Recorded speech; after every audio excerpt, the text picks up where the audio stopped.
Hi. I'm so nervous.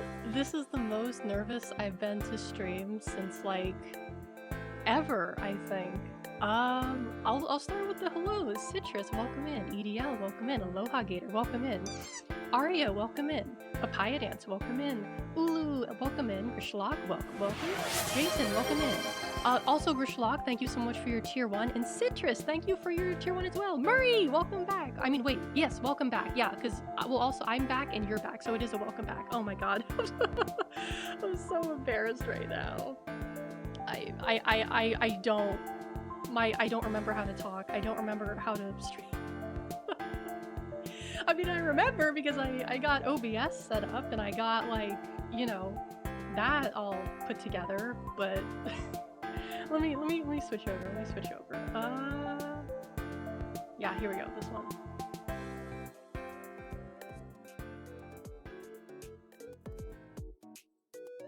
There we go. Hello, everyone. Hello. Welcome back. Oh god, you know what? Now that I've started streaming, I actually feel really good. I actually feel very good, which is not what I was expecting to happen. I initially planned this to be more of like a test stream to see if I just like felt well enough to kind of, you know, come back and keep streaming.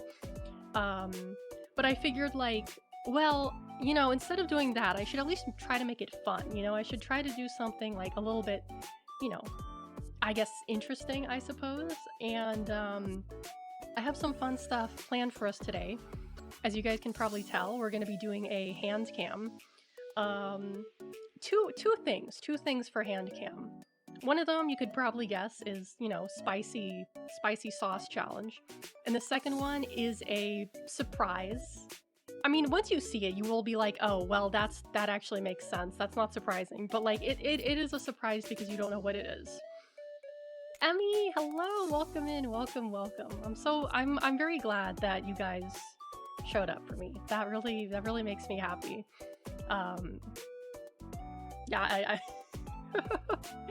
I've just been like, I haven't really been in a good place for like the past month. And so I wanted to stream because I knew that if I like I haven't streamed in like a month, right? And I knew that like if I got used to not streaming, like if I got used to not streaming, then I would just like stop, right? Like, oh, well, I haven't done this in a while, so I don't really feel like I need to keep doing it. So like, you know, and I don't want that to happen. Like I want to keep streaming. I want to keep streaming. But so this is, like I said, this is kind of a test stream, but also kind of a way for me to motivate myself. Because I've been thinking a lot about what I want to do going forward and what I need to do for myself, you know? Because I think, you know, the big problem that I kind of had is just I was overdoing it. I was overdoing the streaming way too much. Like, I was streaming 4 or 5 days a week, right? 4 or 5 days a week, sometimes 6 days a week. That's a lot. And on top of that, you know, I was working. I had 2 classes. Now I'm taking 3 classes. And it just kind of like, for me, burnout isn't really something that like, it's not something that I can detect. It's not something I'm like, I feel like it's gonna happen. I feel it coming on. It just hits me like a slap in the face one day. You know, I just, oh, wait, oh, Broad Beef, thank you so much for your tier 1. Welcome back. Moose, hello, good to see you. What was I saying? Something about streaming. Oh crap. I've already lost my train of thought. Oh dear, Seal Wisdom. Yeah, oh, the burnout. Thank you. And it's happened to me before, the last time I got really bad burnout. Oh my god! Citrus, thank you so much for the 5 subs. Thank you so much. Thank you. Oh my goodness. Gosh, I thank you. Thank you so much. But like I was saying, it is something that has happened to me before, and it just kind of like, I just wake up one day and I'm like, oh shit, I can't do this. And that's more or less what happened to me. It happened to me like the first day. Like, no, actually it was like the second day of the donathon. I woke up And I was just like, I can't do this. I need to shut it down. I need to stop immediately. But I didn't. I pushed myself because I thought, like, well, if I push myself to do this, I can take a break. If I, and like, I don't like going back on my word. When I'm the type of person where when I say I'm going to do something, I'm going to do it. Unless it is, like, physically impossible for me to do it. Like, I don't, I'm not someone who, like, bails on people. I'm not someone who, like, flakes on people, because I know so many people that are flaky. I know so many people that are incredibly flaky, and I hate dealing with their bullshit. So, I try my best to not be a flake and not, to go through with the things I say I do and hold myself accountable. But, sometimes that clearly comes at the cost of my own well-being, which, is what happened.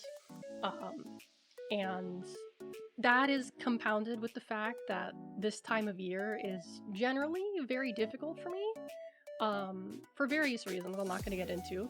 Like, last year, I was fine. Like, you guys know, like, last year I was streaming, I was fine, I was happy, and things were all good last year. So I assumed that things would be the same this year as well. But, clearly they weren't, and I just kind of, like, compounded the stuff and just made everything worse. So, I took a break because, well, obviously, just because, like, I had no motivation to stream. And because I knew I couldn't, like, I wasn't in the right headspace, because I was just, like, so miserable every day, really, really not feeling it. I'm still in it, I'm still dealing with it, but I feel better. I feel much better than I did, like, 3 weeks ago, because 3 weeks ago, was it 3 weeks ago? Yeah, 3 weeks ago, I was fucking miserable, dude. I was fucking miserable 3 weeks ago. I was, like, I couldn't do anything at all. It was really bad. But I am feeling better, and I figured, like, well, this is something that has, for the most part, lifted my mood and overall made me feel like, good. It keeps me motivated.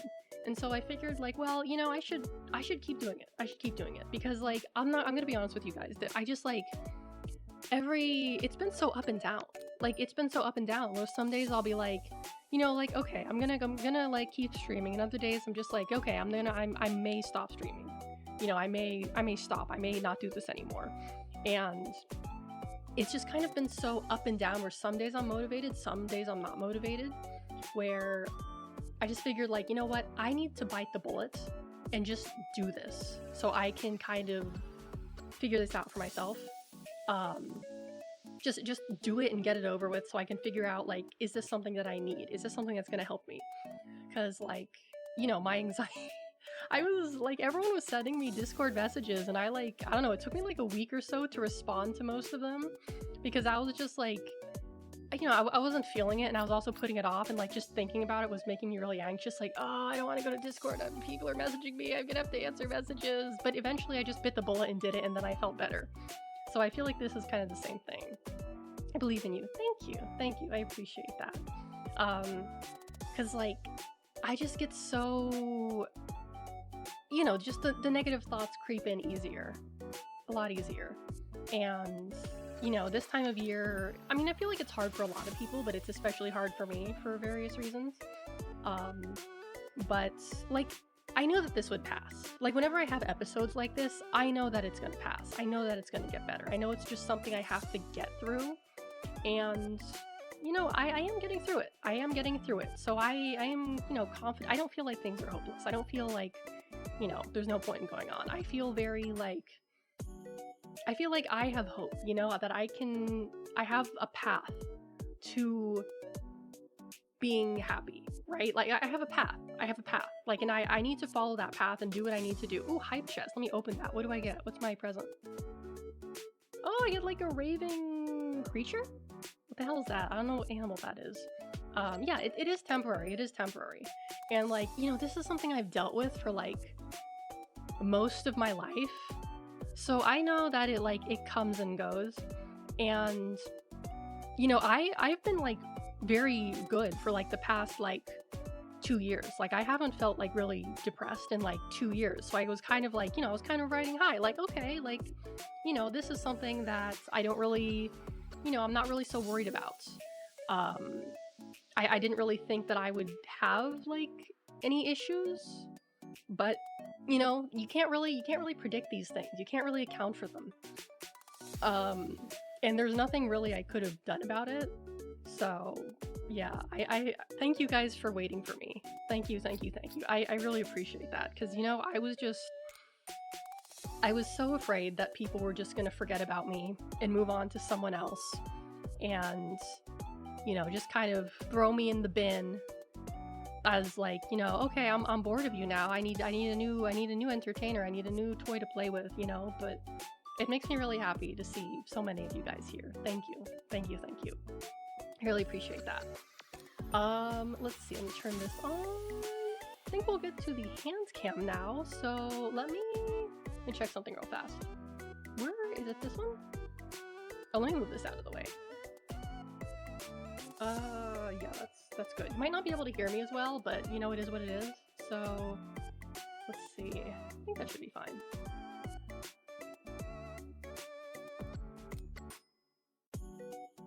Yeah, there we go. Hello. It's been a while since you guys, yeah, it's been a month since you guys have seen my hands. I did my nails for fall, Halloween, I guess. I'm gonna do something else with these, but I haven't decided yet. What I've done with these nails before is, this is like a really good color, right? What I would do before with this nail polish is I would put like a black line on it, and I would put like fake blood, like not fake blood, but like, red nail polish on it to make it look like blood.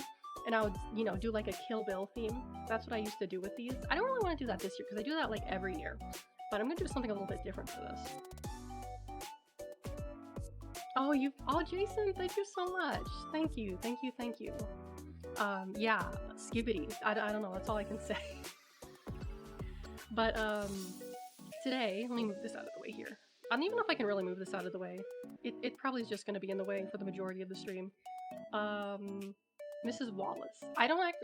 Mia Wallace. Oh, Mia Wallace. Okay, I was like, Mrs. Wallace. Who the fuck is Mrs. Wallace? Oh, man. So, what we're gonna be doing today. Hot sauce, baby. Yeah. Let me zoom in so you guys can see it. I got this off of Amazon. It's from this brand called Ass Kickin'. They're based out of Arizona, I think. Yeah, it's like the Southwest or something. What I really wanted, I'm so mad at myself for not buying it. There was a Hot Ones, like 5-pack. Gritzcast! Hello, I'm so glad you could make it. Welcome in. Thank you for dropping by. There was a Hot Ones 5-pack that had like 5 miniature sauces from the show that, I wanted to buy, and it was in stock like a few months ago, and I never bought it, and now it's like out of stock, and I'm so mad at myself for not buying that, because 5 sauces would have been perfect.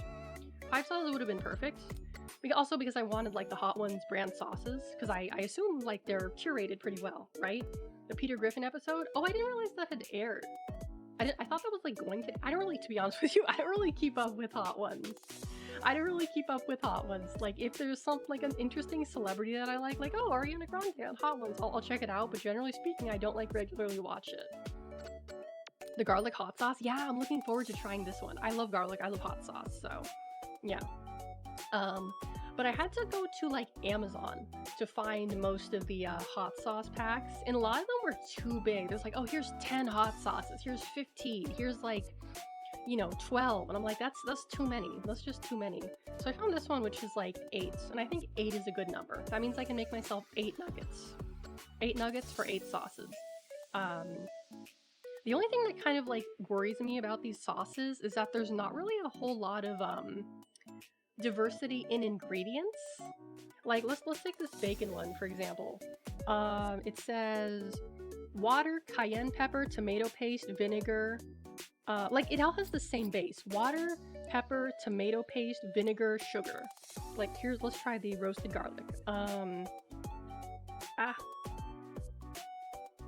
Water, habanero pepper, tomato paste, cayenne, vinegar, garlic. Yeah, it has the same base in it. It's not really like, it doesn't seem like it's gonna taste that much different. But, we'll see. Um, God, speaking of spicy things, so you know how they have the bulldog noodles, and I really like the bulldog noodles, right?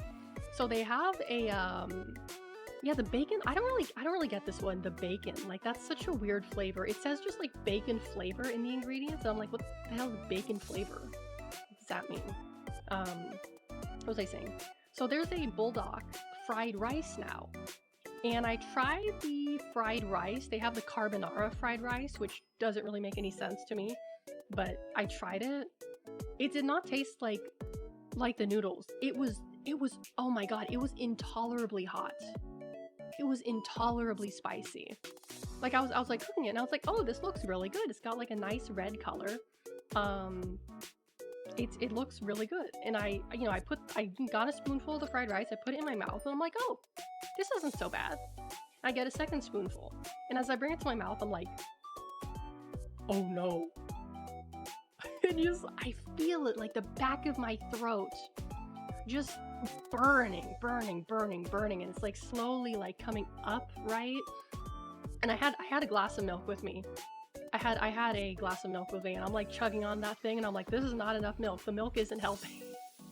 I ended up throwing like half of it away because I just couldn't eat it. Kyperion, welcome in, welcome back, welcome back. Yeah, I got sucker punched by that stuff. I still have another pack of it in the I have another pack of it in the garage because it was a 2-pack and it's in the freezer right now. So I still like am gonna have to eat it because I don't like throwing away perfectly good food. I thought about like putting mayonnaise on it, but the last time I tried mayonnaise with rice, I literally almost vomited.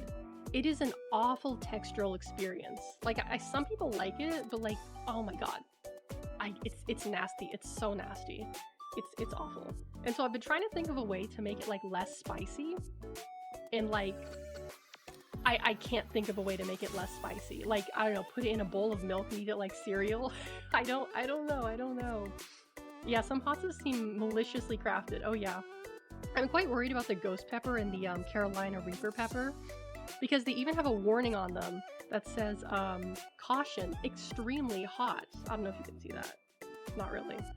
So, I have a feeling that these two I'm probably going to end up throwing away. I'm probably going to end up throwing these two away, you know? Because, yeah, ghost pepper and Carolina Reaper. Because also, it says the base for most of these is like jalapeno or habanero. Jalapeno, to me, jalapeno is not spicy. Like, jalapeno is not spicy at all to me. Habanero, however, habanero I do find to be quite a bit spicier. I do find habanero to be definitely more spicier than jalapeno.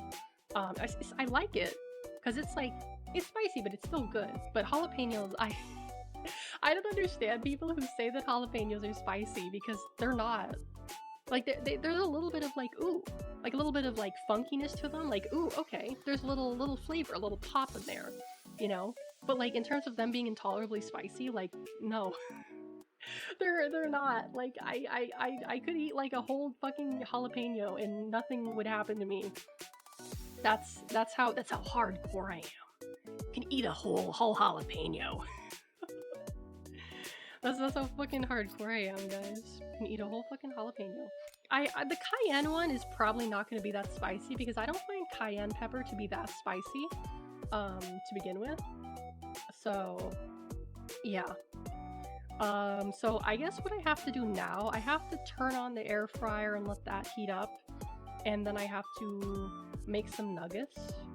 What a badass. Yeah, exactly. I'm a badass. So what I'm gonna go do, I'm gonna go turn on the air fryer and get it heated up real fast. So I will be right back. It'll take me less than a minute. I'll be right back.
Okay, it is heating up right now, which shouldn't take more than like 5 minutes or so, and then I gotta wait 10 minutes for the nuggets to cook.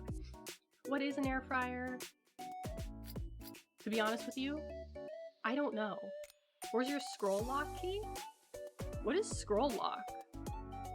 This is like a, I think a 60% keyboard.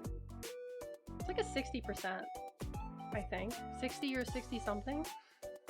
I don't know what the scroll lock key is. But actually, speaking of this keyboard, I actually cleaned it like a few weeks ago. It wasn't really that dirty, but what I wanted to do was the problem I've been having. Do my nails get longer every stream? Yeah, because they grow. That's how it works. They grow. they grow. That's how it works. I might have to cut them at some point because like the upper half is kind of like damaged from a shitty gel removal that I did. So I may have to cut them down sooner or later, but you know, we'll see. I'll put that off as long as possible. But a problem I've been having with my keyboard, JD, welcome in, happy you could come, is that like my nails like slide. They slide across the keys. The keys are too slippery. So I was looking for like solutions to that. I was like, okay, maybe there's like rubber keycaps, there's like textured keycaps, there's like, you know, something I could use. And what I found on Amazon were these really great, like, you can kind of see them. They're like textured, right? These little grippy stickers with like, they're textured so that my nails like don't slide on them as much. And they've been really helpful. They've been quite helpful. You know, I think they make them for like gamers specifically, but I found these to be very helpful with just like my day-to-day typing and stuff. So yeah. I'm quite happy that I got these because they definitely, like, my typing is still really bad for some reason. I don't know why. My typing has gotten worse, like, this past year. Like, I mean, this keyboard is new. I was using a different keyboard, like, I think last year, and maybe, like, I still haven't, like, gotten used to it. But, like, every time I type, I misspell a word, and I'm like, God damn it. I have to go back and correct it. I think part of the problem is that I think faster than I type. So I'm like thinking like, okay, slide. Except I type S and then like I'm like D, E. Like I completely forget the L because my brain is just like process the information too quickly, like faster than I can type, you know? I feel like my motor functions have been failing. Yeah, same here. Okay, the air fryer is ready. Do I touch type using the nibs? Oh, this is how I type. This is how I type. That's how I type. That should answer your question. Alright, I'm gonna put the nuggets in the oven. I'll be right back.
Okay, we have 10 minutes until the nuggies are ready. Search and peck sounds like tactical hen action. It does, doesn't it? The more I spend on Twitch, the better my typing gets. Didn't used to be able to touch type, but now I'm not so bad at it. Mostly from talking to people where I don't want them to miss the action. Well, what do you mean calling my stream action seems a bit rich? What is that supposed to mean? The hell? This is the action. This is the fucking action. I don't know what you're talking about. You think this is an action? This fucking Carolina Reaper? You think this is an action? Shut the fuck up. This is where the real action happens. Gosh. But like the last time I did something like this was like when I had the 2x spicy bulldog noodles, and those were pretty torturous. Those were very torturous. Like I ate an entire packet of those and I wanted to die. I don't think these are gonna be as bad. I've never had these before, so I can't really judge. Like they don't seem that spicy. What are we celebrating today? We're celebrating me not wanting to kill myself. That's what we're celebrating. Can't believe I ate that. Wait, what did I eat? Wait, what was I talking about? What did I eat? Hope you get ice water. I have, the night is young.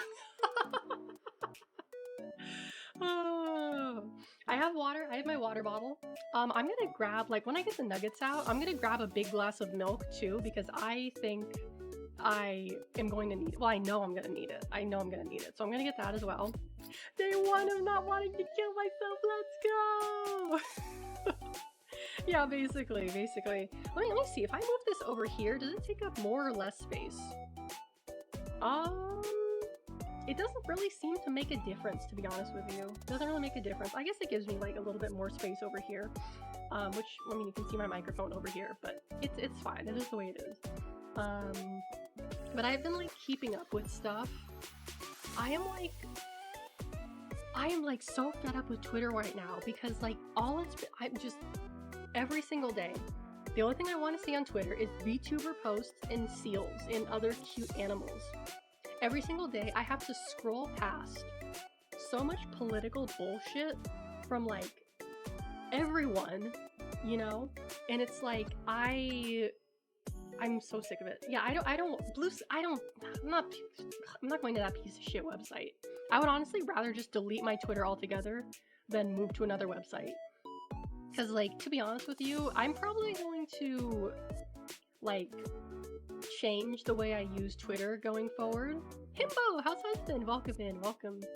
I'm probably not going to use my Twitter for, like, stream announcements and stuff because, like, I barely get any engagement as it is on Twitter, so I might as well just like start using it as a personal account, which is probably what I'm gonna do going forward, because like, you know, I'm pretty sure at some point, if you keep posting the same thing over and over again, the algorithm will like push you down because it thinks you're spamming.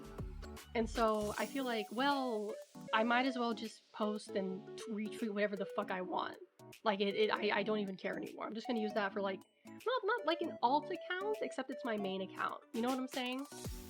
Like it's not, I'm not gonna do, because it's like, oh my god, I've been thinking of ways to reduce my workload because I don't feel like I do, but everyone tells me that I put like a lot of effort into the stuff I do like outside of stream, like making thumbnails, uploading VODs, editing videos. Like everyone tells me like you put so much effort into that stuff, and I'm like, really? I do?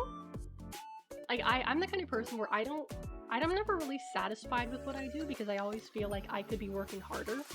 And that's just kind of like how I was raised, you know? You always need to be doing something, you always need to be doing something productive. If you don't, you're a failure, that kind of thing.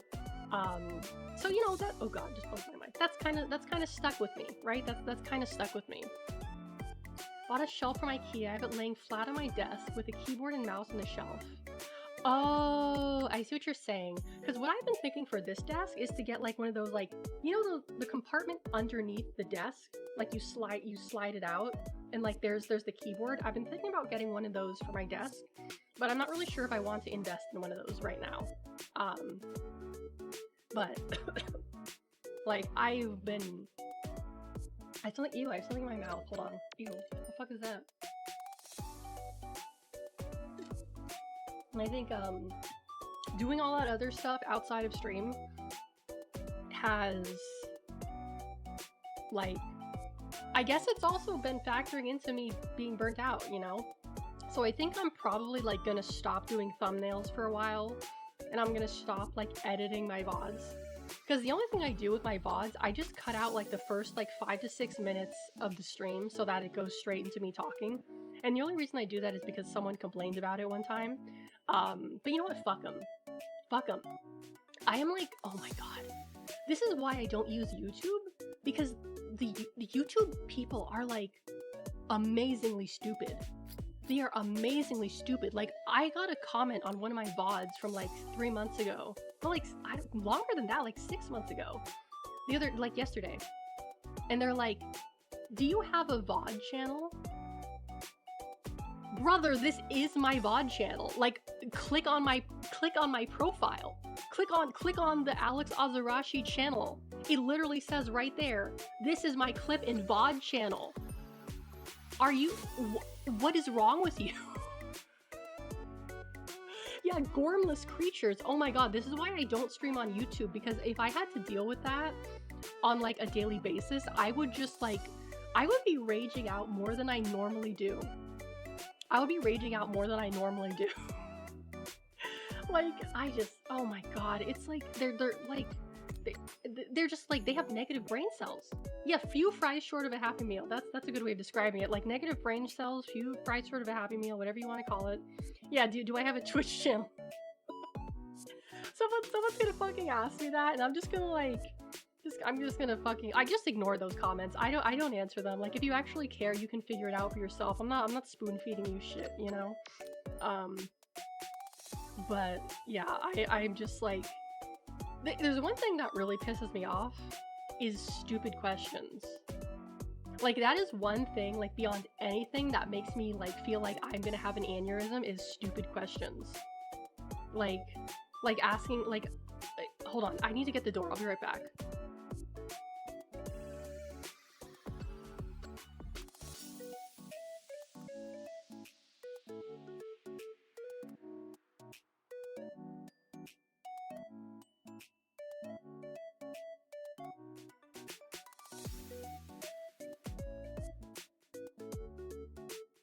There we go.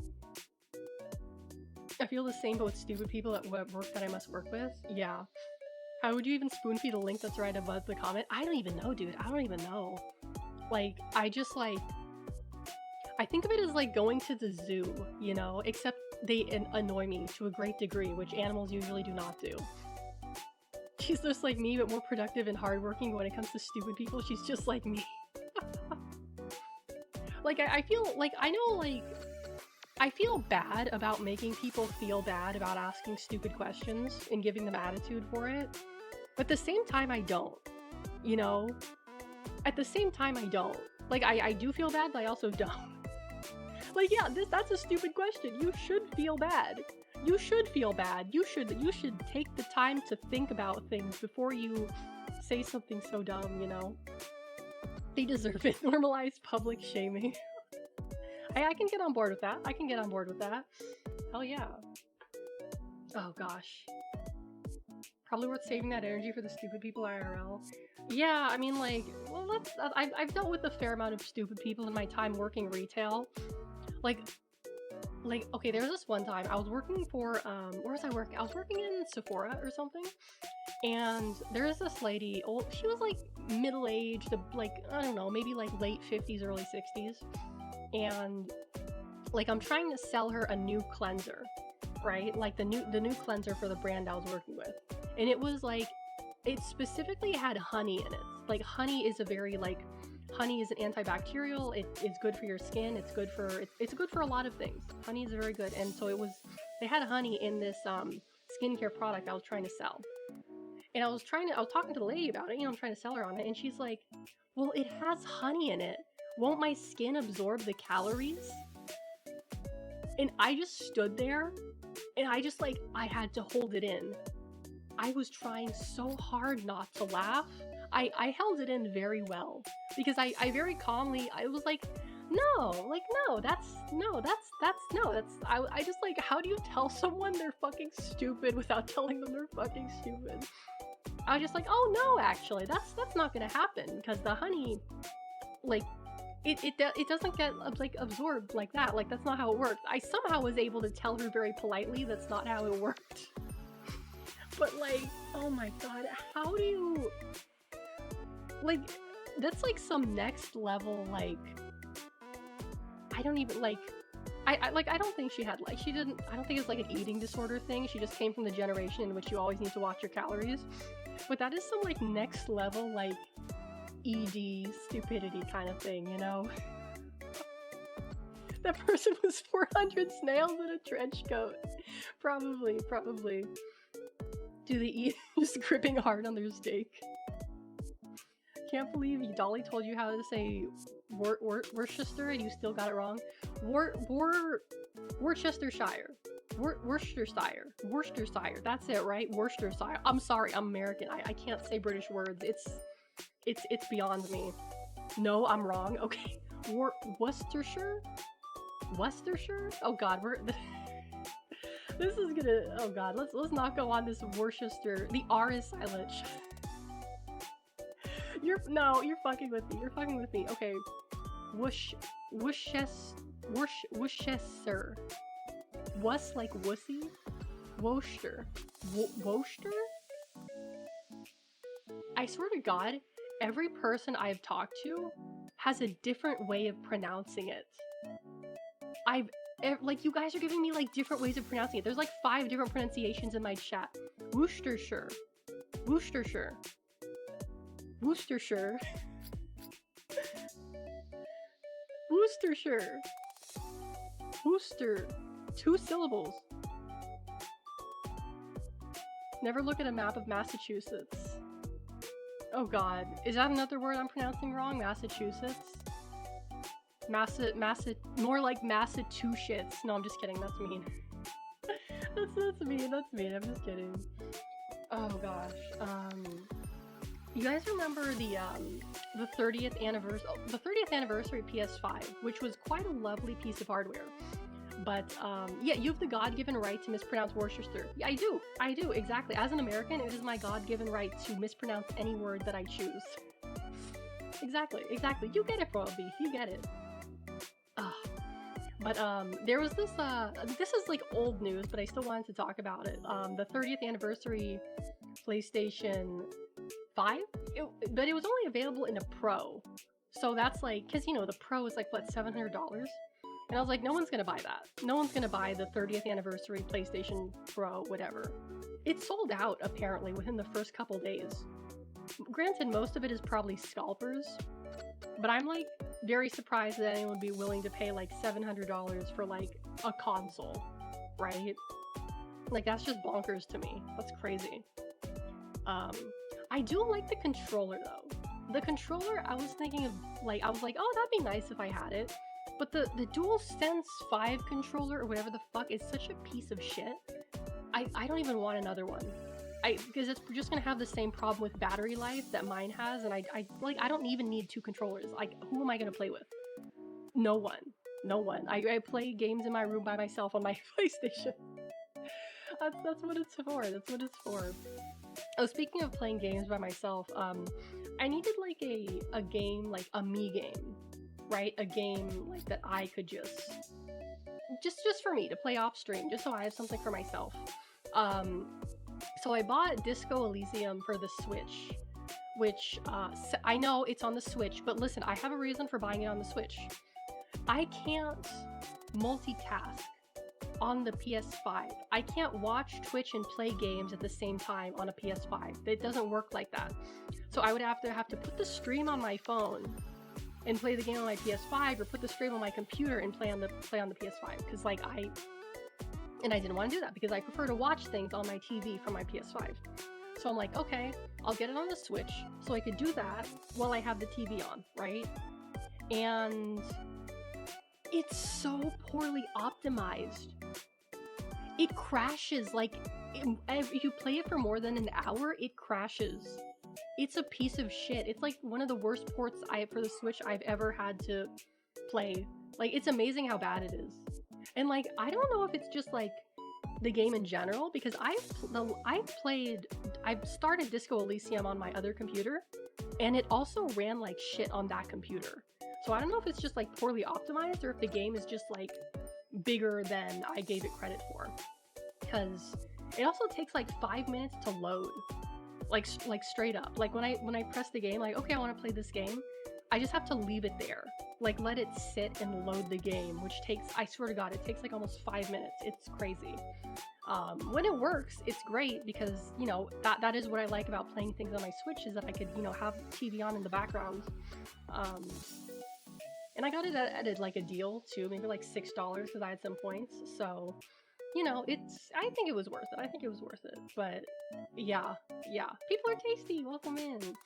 I just have this thing where I actually don't like playing games at my desk.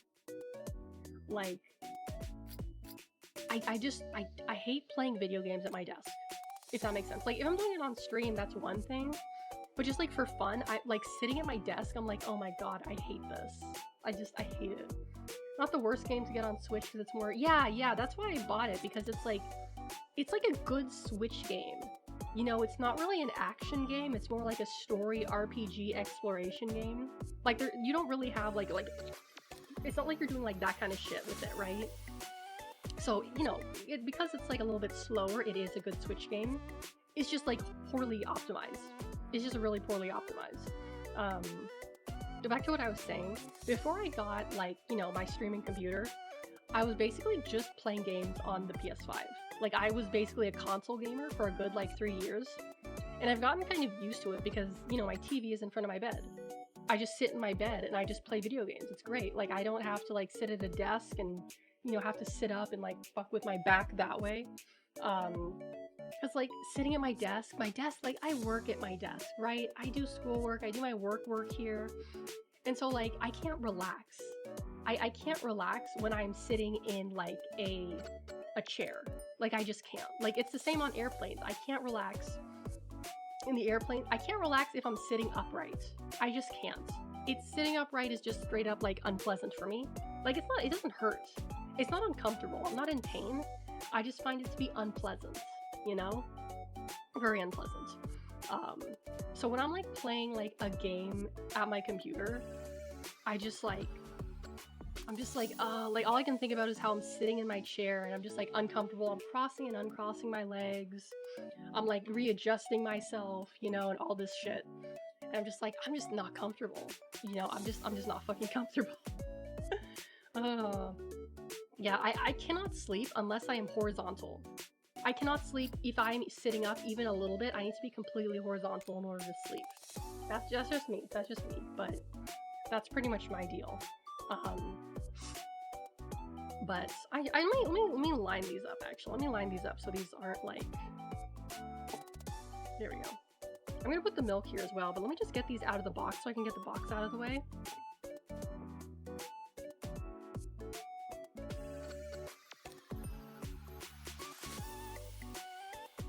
There we go, I can get rid of this stupid box. Oh man.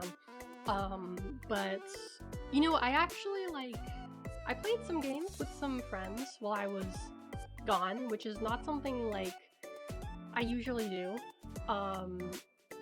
Mostly because, I just don't like asking people to, do stuff with me because I feel so sad and pathetic, please give me attention, please play a video game with me, I need attention, you know, and I hate feeling like that, but, you know, everyone, people were cool about it, people were like, yeah, sure, yeah, let's do it, you know, it's fun, and I think, I don't know, I've had so many, people I've collabed with have been like, yeah, you know, we can play games, off stream if you want, you know, you seem cool, let's, you know, hang out and talk, but, we're both too chicken shit to ask each other to play games off stream. And I feel like that's the way it is with most VTubers, unless it's someone you feel super comfortable with, you know?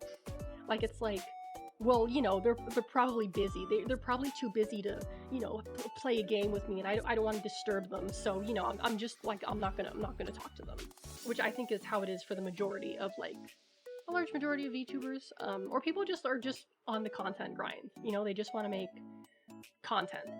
Yeah, we just assume we're bothering each other.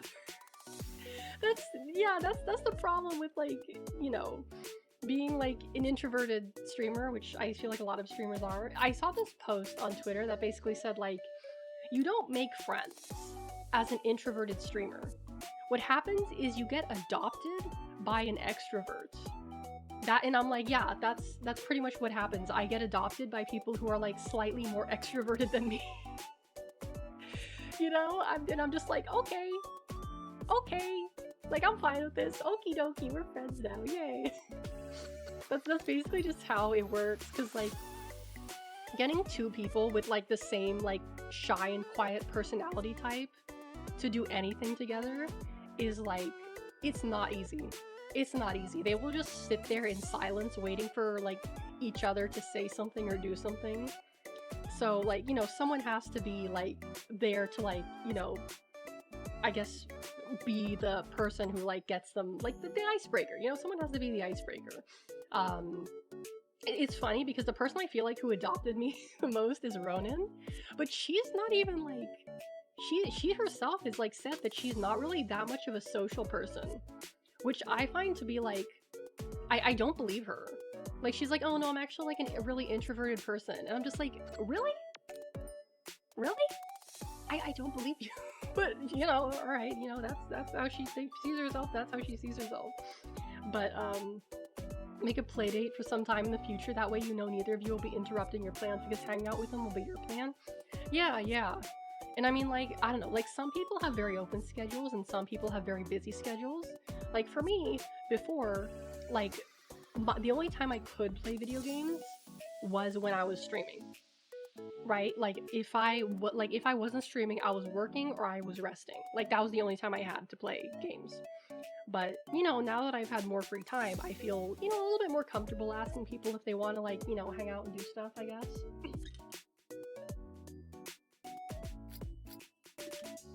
It's really interesting to me because, like, I would say I'm normally a very quiet person. I don't really talk. Like, I just sit in silence in my room for, like, 8 hours a day. But, like, when I'm with other people, I don't like silence. Like, I am allergic to awkward silences. So whenever, like, I'm, like, hanging out with someone and, like, I know it's, like, silence is generally a sign of, like, comfort sometimes, which I do feel that. Like, I do have people who I get, like, so comfortable around that I just kind of, like, I'm just like, yeah, I don't need to say anything. And I just kind of, like, can vibe. But, like, other times I'm just like, oh, it's silent. I need to say something. I need to fill the space with sounds and words. And so I just kind of, like, I just start yapping about nothing for, like, an hour. And I'm like, am I talking too much? Am I talking too much? But I just, like, I would just rather talk than feel like the silence is awkward. And I know, like, awkwardness is subjective. Like, it's only awkward if you make it awkward, right? The yapper and the listener. Yeah, that's me. I am both the yapper and the listener. Personally, I'd say I'm more of a listener than a yapper, but it really depends on who I'm with. Like, if I'm with a yapper, I'm like, oh, thank God, I don't have to, like, carry the conversation. Thank God, I can just respond to what they say. I don't have to, like, come up with things. I don't have to pull things out of my ass. So I like hanging out with yappers, because that means I just, like, I can relax because they're carrying this conversation, not me. I don't have that burden on me. Kind of addicted to sitting in awkward silence with strangers. I can't, yeah, for me, I can't do that. It's like weird. Like, I remember the last therapist I saw, I was pretty much talking non-stop for our sessions, because, like, whenever there was, like, a silence, like, I would stop talking. She wouldn't say anything, and I would feel awkward, so I would just keep talking. Like, she would rarely even, like, ask me questions. She would just, like, listen to me, which is, fine. It was good, but I was like, I don't know, I just feel like, I don't know, aren't therapists supposed to ask you questions and stuff? Because, like, I don't know. I mean, just in my experience, they usually do, but, I guess everyone is different. Pulling things out of your ass would be a great icebreaker in jail. Oh God. I mean, you're not wrong about that. You're not wrong. You are not wrong. I'm gonna go check on the Nuggets real fast. I think they might be done, but I'm not 100% sure.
Alrighty, the moment of truth.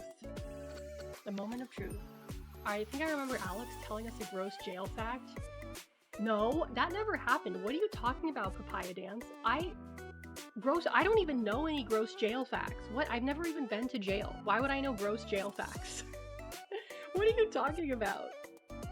Okay, I'm gonna organize these nicely in a nice little circle here. Yay! So the first one we have, oh god, my fingers. Okay, I have paper towels here if necessary. I also have tissues, which are probably gonna also be necessary. We have the ass-kicking bacon sauce, which I don't think sounds particularly good to me, but you know, we'll try it. Maybe it's good. Maybe it's actually delicious. So these have these really annoying like things where you have to tear it and then like, oh my god, I hate these things so much. And you gotta pull them. All right, let's open this bad boy up. Oh, it's got a seal on it. Okay, a seal. Haha, get it? Oh god. Oh, this one. This one's really gross. It's spicy, but it's like, it's so vinegary. It's so vinegary. Oh my god, it's so gross. I'm gonna put it on this one. Like, it has like a very fake bacon taste, is the best way I can describe it. Cheers. I already shook it. Ugh. Ew. Like, it's spicy. It's decently spicy. But just like the artificial bacon flavor, oh my god. It's awful. It's so bad. Ew. Like, It's just, ew, it's icky. It's really gross. I would give this one a 1 out of 10. Ass-kicking bacon, 1 out of 10. Very vinegary, very disgusting. Put this here. I'll put them like in a ranking of which ones I liked. Okay, now we have ass-kicking chili lime. This one looks like it'll be better. Hopefully, anyway.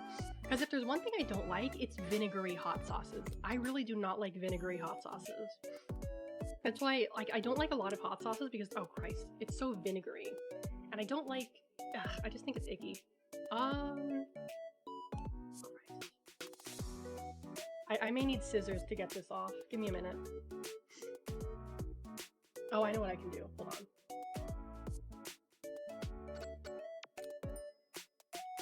Yeah, here we go.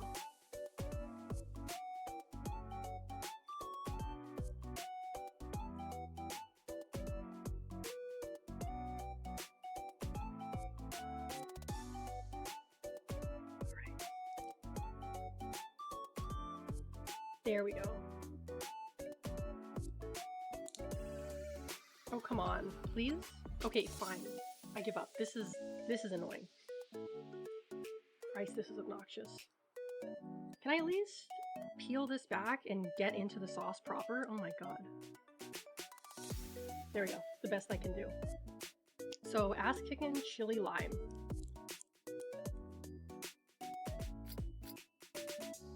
Ooh! It smells good. It smells sweet.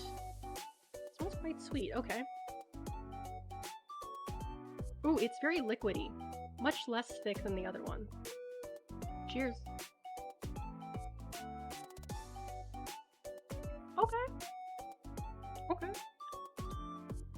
This one is actually less spicy than this one. Which is weird because this one is supposed to be more spicy.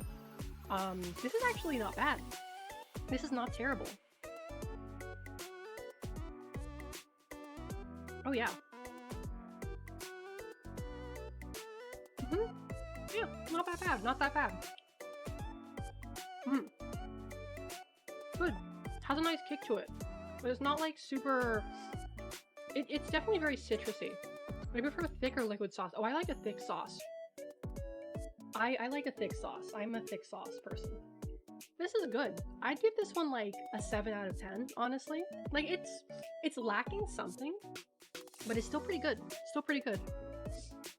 Oh, let me get some water here.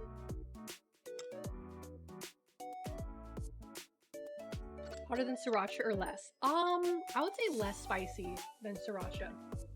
Less spicy than sriracha. Speaking of sriracha, we have sriracha next. We get to do this one next. So let me open this one. Oh Christ, it did the same thing again, damn it. I hate these, like, the way they seal these, like, oh my god, I hate this packaging so much. When they seal it and it has that stupid, like, plastic neck around it that you can't get off. It's, like, probably one of the worst ways of, like, sealing and packaging in my personal opinion. My professional opinion of being a package opener. So, sriracha. This one should be good.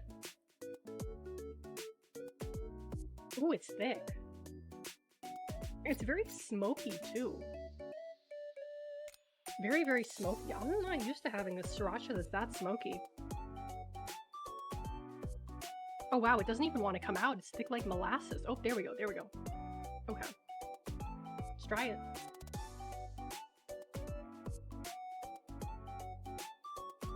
Huh. Oh. Ugh. Oh my god, that's gross. Oh my god. Ugh. I need some water, that's disgusting. Oh my god. That's actually, oh wow, oh. Ha ha ha. Holy shit. Ah. Oh my fucking god. Oh my god. Holy shit. What the fuck? Ah. So, god, I used way too much sauce. Oh my fucking god. Oh my god. Oh, Jesus Christ.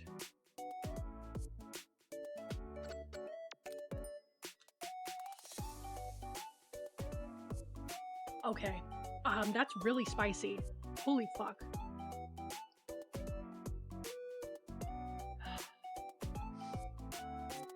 I can't get it out of my mouth. It's not only does it taste bad, it's also really spicy. Oh my fucking god, that's awful and it's spicy.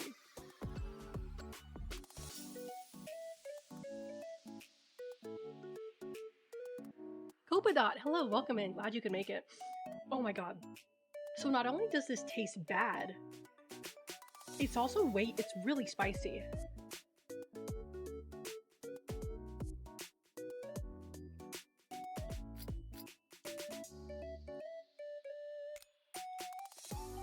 This is worse than the bacon, honestly.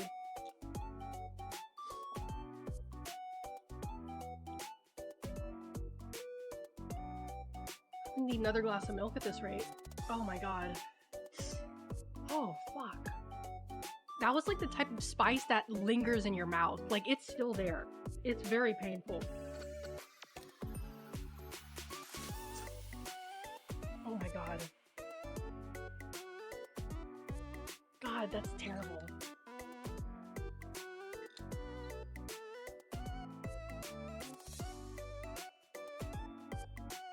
Okay. So, yeah, it's worse than the bacon. It doesn't taste like sriracha at all. It's like weirdly smoky, but it's like in a nasty way, right? Because sriracha normally isn't smoky.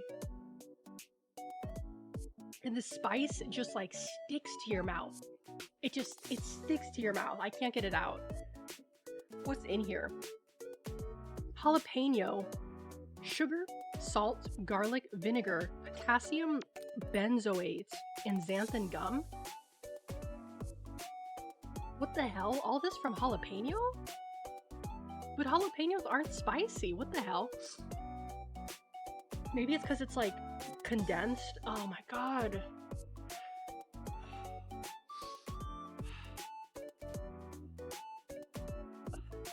The more I breathe, the worse it gets. Ugh. Okay, I need to gargle with some milk again.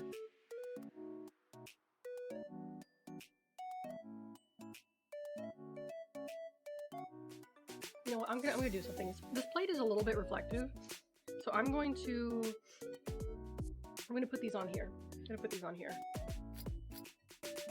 Oh god. Dino Nuggies? Well, no, these are, Dino Nuggies are chicken. These are, Impossible Nuggies, because I don't eat meat.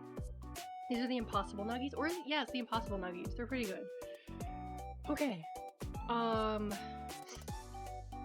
We have the Cajun sauce. This one has water, habanero pepper, jalapeno. No, yeah, jalapeno. Tomato paste, vinegar, salt. Why not eat meat? Because I don't like it. I don't like it. Like, just straight up, I don't like it. I think it. I don't like the mouthfeel. I don't like the way it tastes. I just don't like it. But just that. Simple as.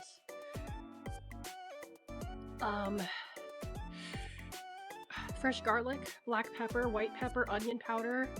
It has spices in it, like not spicy spices, but like flavor spices. Seems kind of weird that they don't make pork nuggets. How? I don't think that's possible, like physically. I don't think you can make pork into nuggets. Like the most you can do, like it doesn't like condense together. Like you have to put it in a tube like a sausage, right?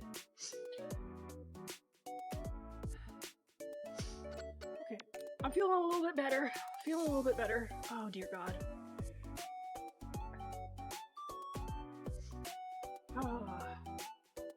What is the bacon?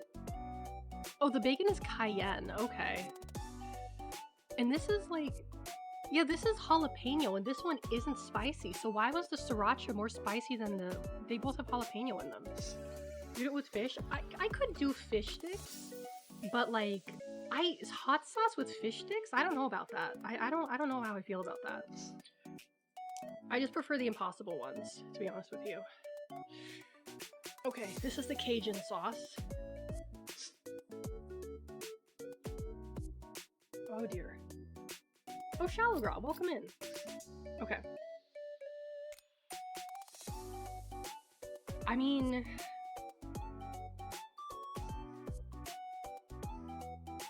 it doesn't smell bad. I can definitely smell the spiciness. Okay. Hopefully this one won't be as bad. Let's do a little bit. Let's do a little dab instead of putting it. Okay, this one's more liquidy. Let's try this much first.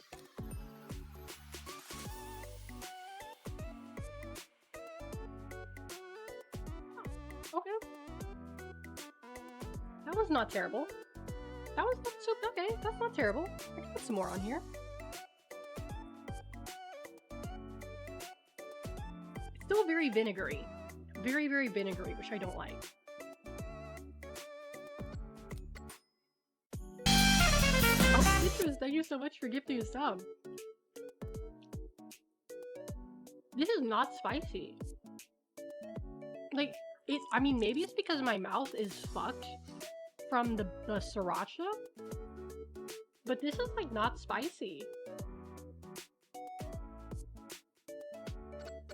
I'm getting nothing from this. Granted, my mouth is still quite tender, but yeah, I'm not really getting a lot from this. I can't even taste the flavor anymore. $5 says one of these ends up being a mislabeled 5-hour energy. I think I would notice if that happened. Do a bit of it straight up. Okay. Smuckers, welcome in. Glad you could make it. I'll put a little bit on my finger. See how I feel about that. Oh dear. Put it on my pinky finger.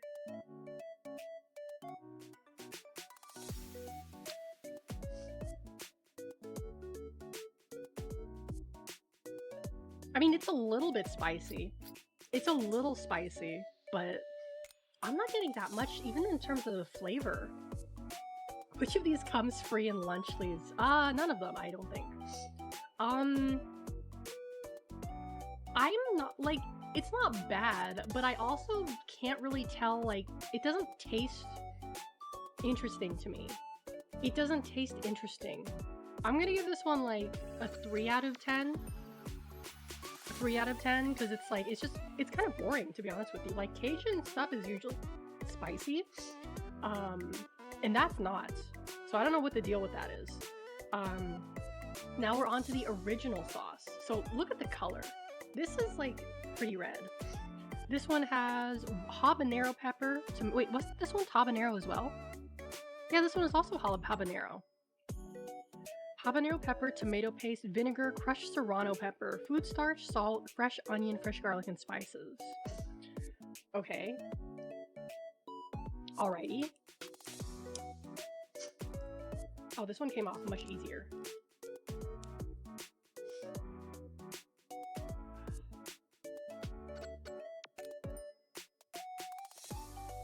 Huh.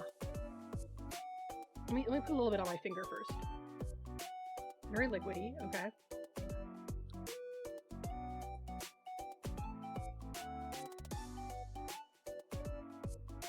I can't taste it.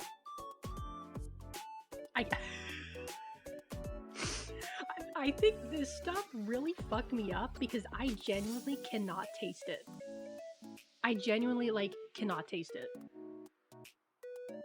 Like, it doesn't, like, okay, let's try putting it on here. There we go, cheers. It's sweet. It's vinegary. I taste the vinegar, I taste the hint of sweetness, but like, in terms of spiciness, I'm not getting anything from there. I'm not getting anything from this one.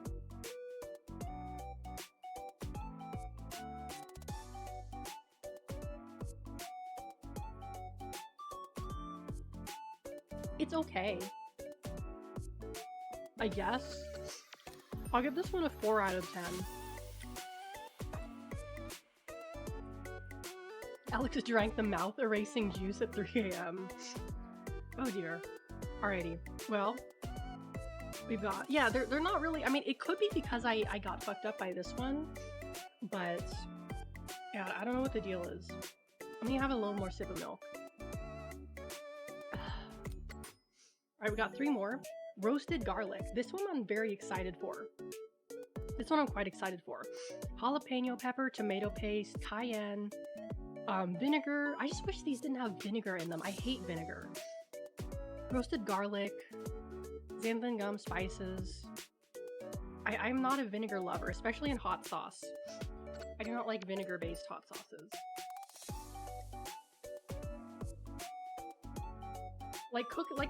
Cooking with a little bit of vinegar is fine, but using like the vinegar in like a sauce as like a primary ingredient, just like, I don't like it. It's such a strong taste. Like, it doesn't taste spicy, it just tastes icky. Ugh.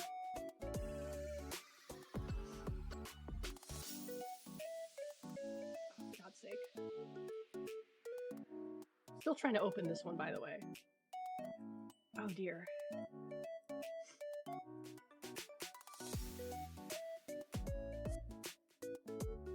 Oh, for God's sake. Use my teeth for this one. Okay, that's as good as it's gonna get.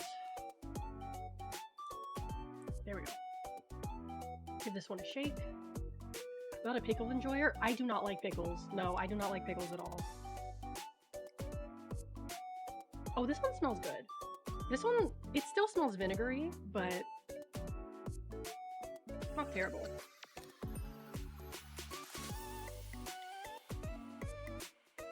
Okay. I can taste the garlic. I can taste the garlic. Okay, okay. Oh, it's a lot. Whatever, it's fine. Cheers.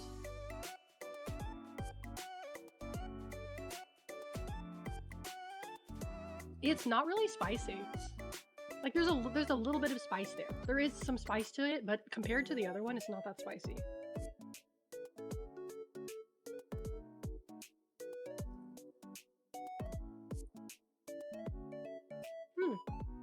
This one's not bad. This one's not bad. I would say this is probably my favorite out of the bunch. Like, if I had to, like, it's not 10 out of 10 for me, but out of all of these, I would say it's the best.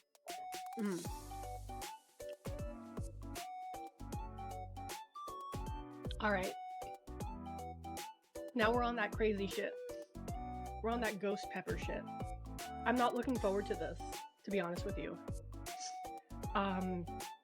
Water? Boot jolokia? Is that what ghost pepper is called? Boot jolokia? Vinegar, carrots. Interesting, it has carrots in it. Salt. Xanthan gum, garlic, and spices. Caution, extremely hot. This doesn't even have the extremely hot warning on it. But this does? Oh god. What if this ends up being like not spicy at all? I'm just going to... Yeah, it is a weird name, isn't it? I may need to get more milk for this, but we'll see. 2 more left. 2 more left. Ah, Christ. Okay.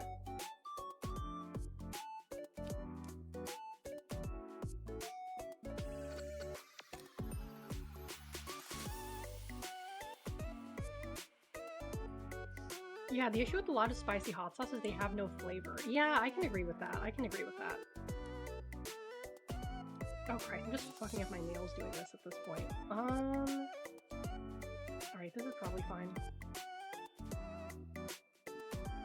Ooh. I can smell it. I can smell the evil in here. Okay. Oh boy, I'm nervous for this one.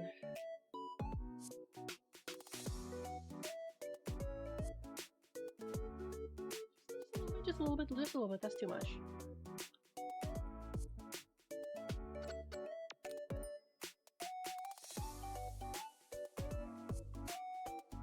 Okay.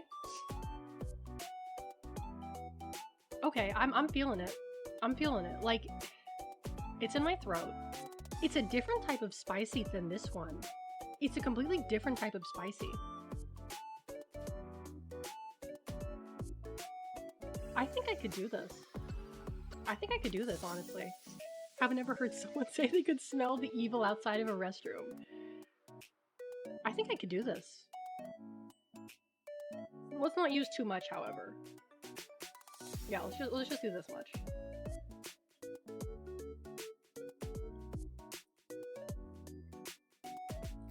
Huh. I don't particularly like the flavor, to be honest with you.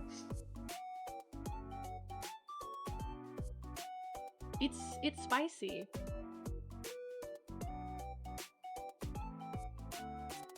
But it's not as bad as this one.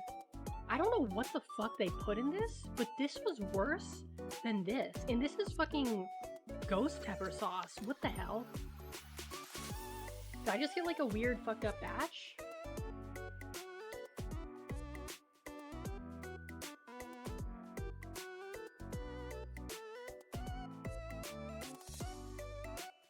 Yeah, this is like not that bad. I feel it on my lips though. I definitely feel it on my lips.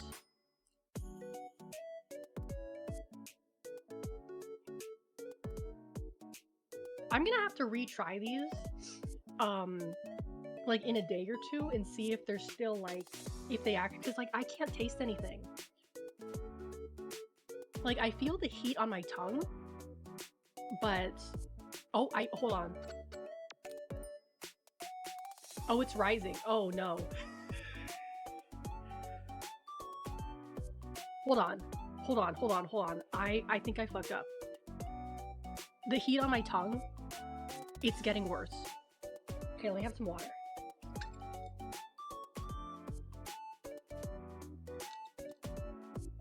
Oh man. Is this what I get for disrespecting the ghost pepper sauce? Yeah, this is really delayed.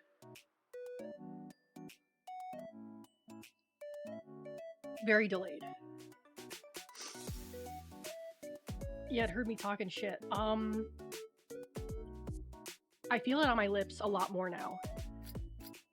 Oh, Da Bomb. That's the one they use in, Oh. Oh, shit. Oh, fuck.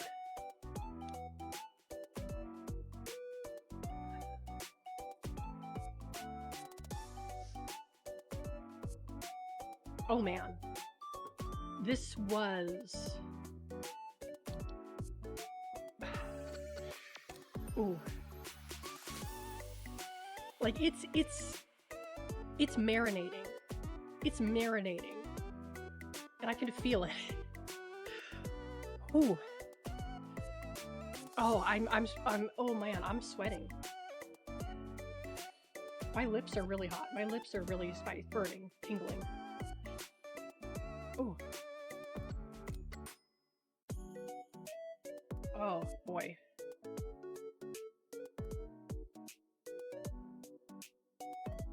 I'm gonna need more milk. Like, this is right off the bat, in your face spicy. This is like slap in the face spicy. This is like evil spicy. This is evil, evil spicy. Like, you're like, you're like, oh, this isn't so bad. I could take this. And then a minute later,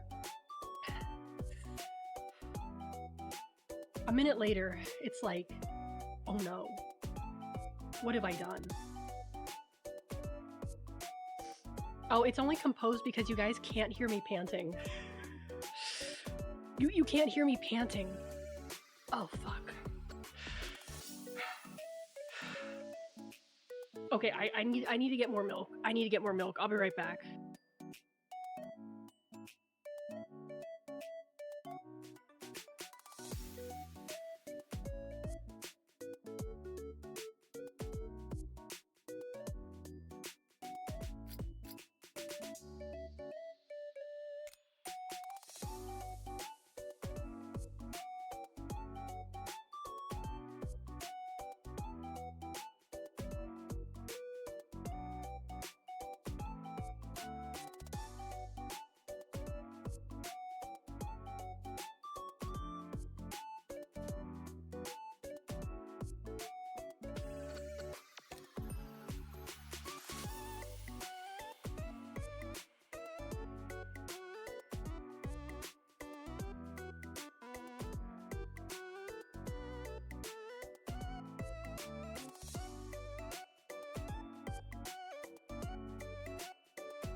Was I really fucking muted? Thank you, JD. Thank you.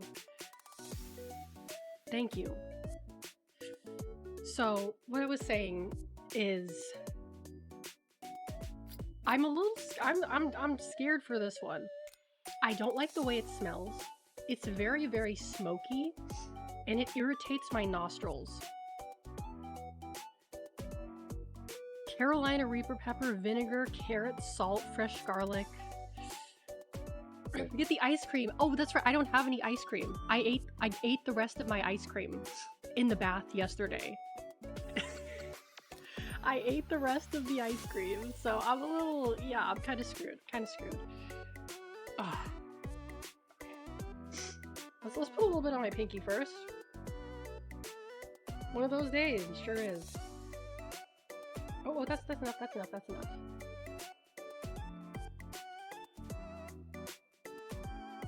Okay, we're gonna... Okay. Oh god, I need it. I'm sweating. I'm sweating right now. I can feel the sweat on my forehead. Oh dear. I'm gonna let it sit for a minute or two before I commit to putting this on here. Eating ice cream in the bath, just seal things. So true, so true.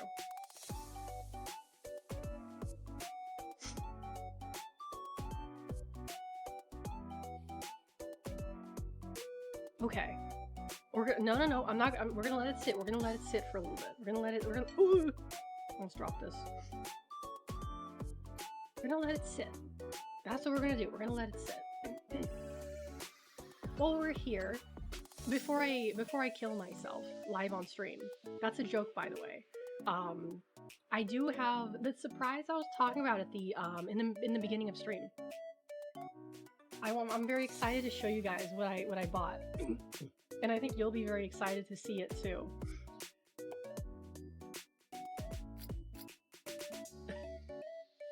Are you ready?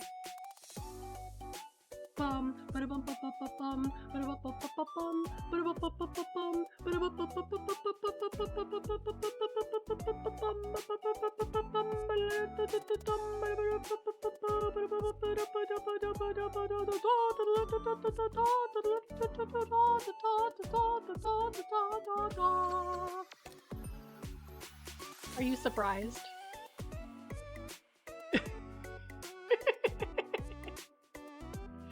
They sell this shit at Amazon and Target now. They sell this at Amazon and Target and Walmart too. This is a real thing you can buy.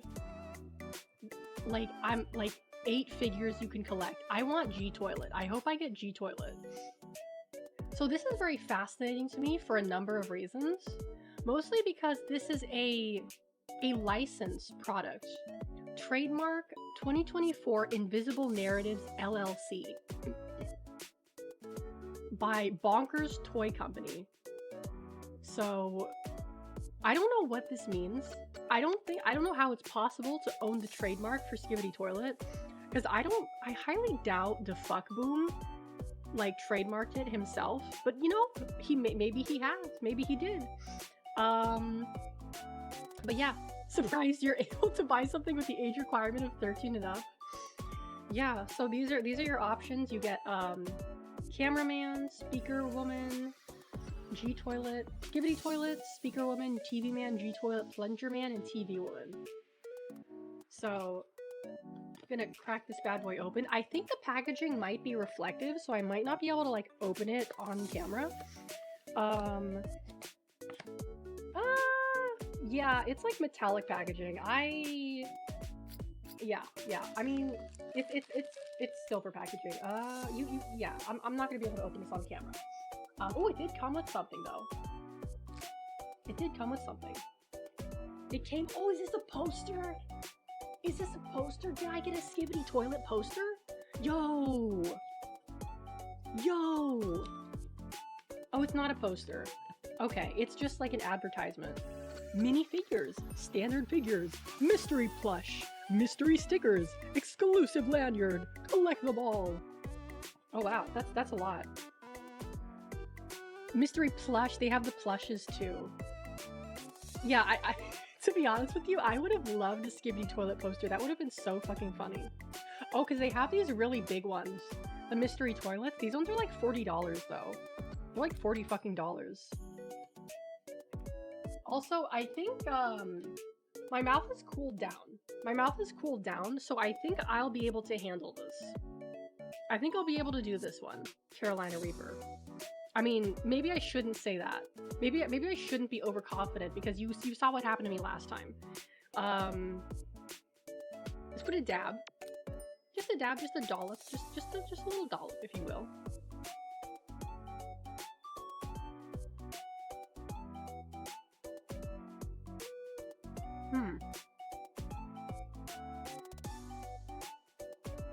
Okay.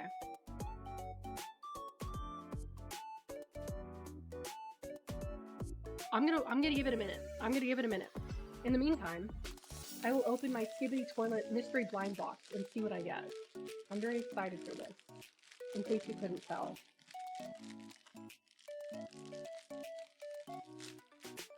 Ooh, yo!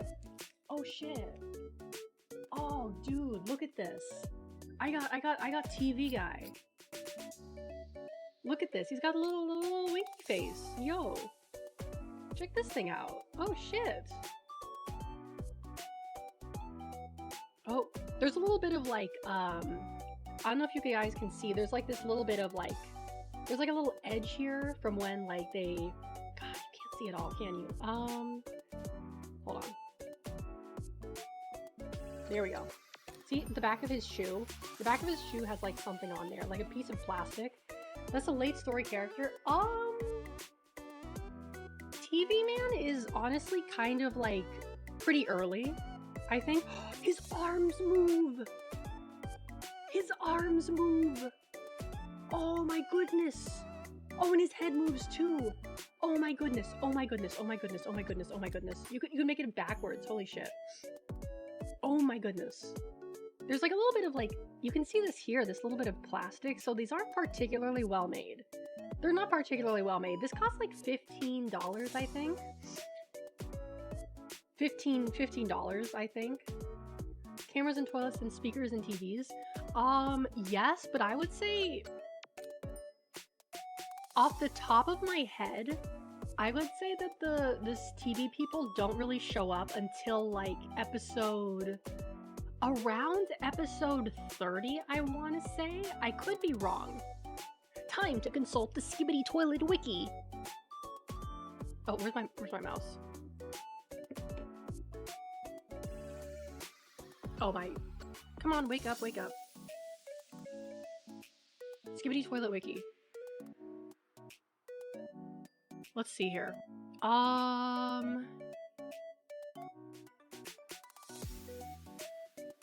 TV Men. When did the TV Men? Okay, yeah, they were around 34 to 37. So I was right. I was actually right. 34 to 37 is when they appear, and they make their full debut in episode 39. So like 30 to 40 is when they start coming around.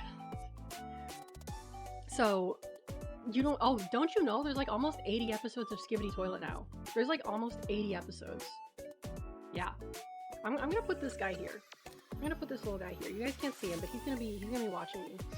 I could probably do another hit of this. To be honest with you, I'm not really. Okay, that's fine. That's fine. That's fine.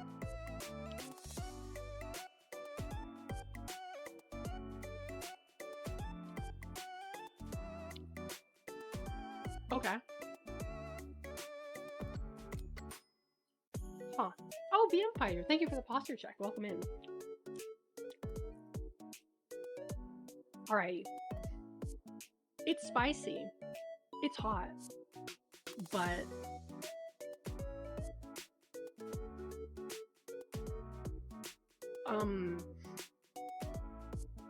I'm gonna wait for it to kick in before I say anything.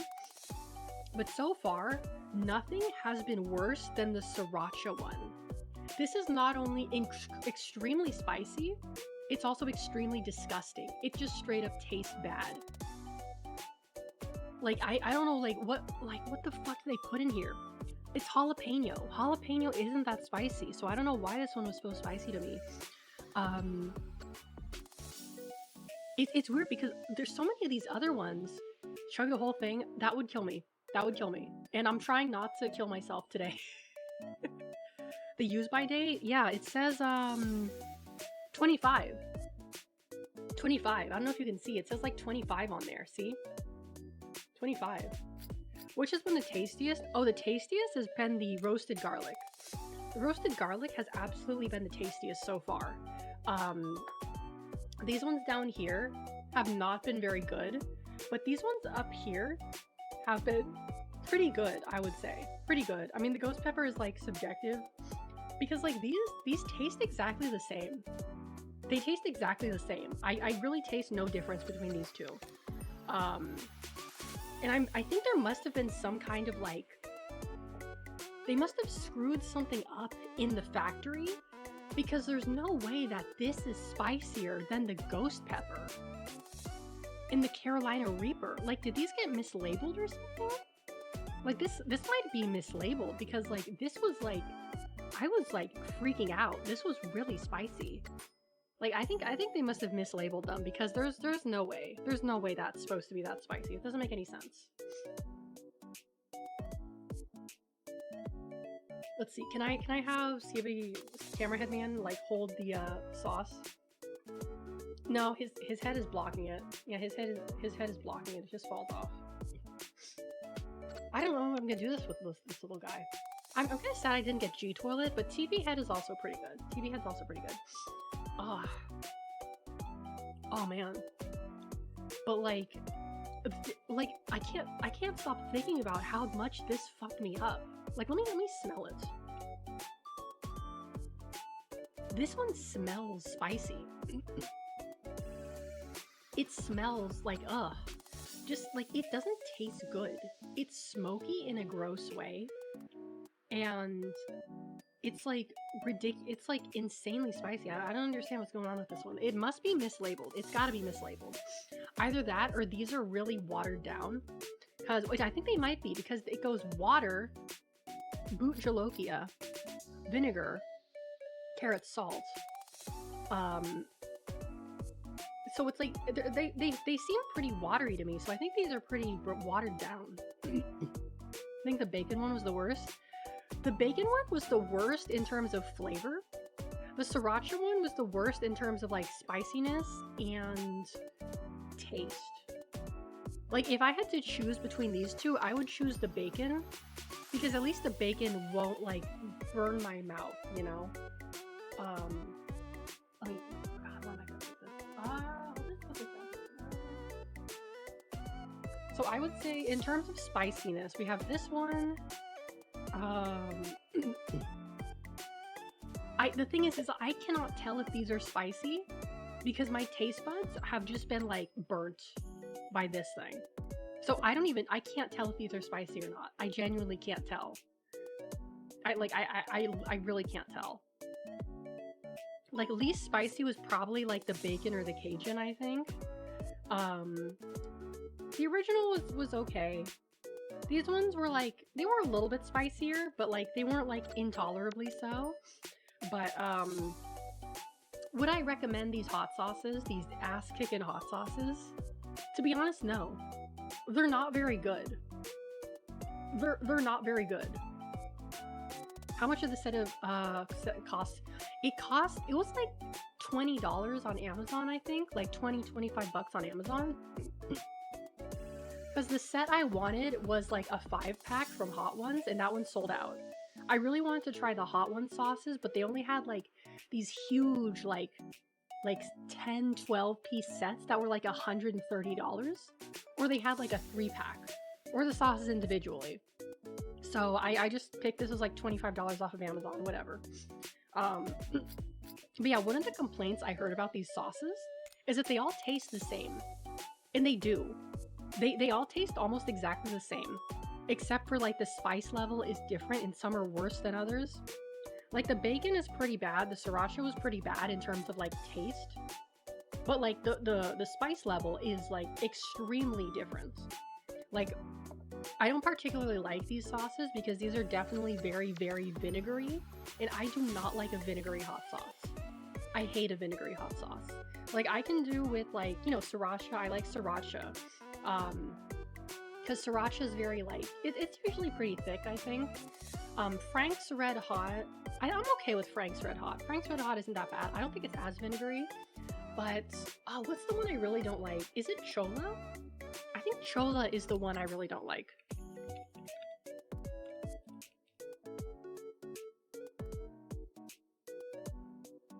Yeah, I don't like Chola.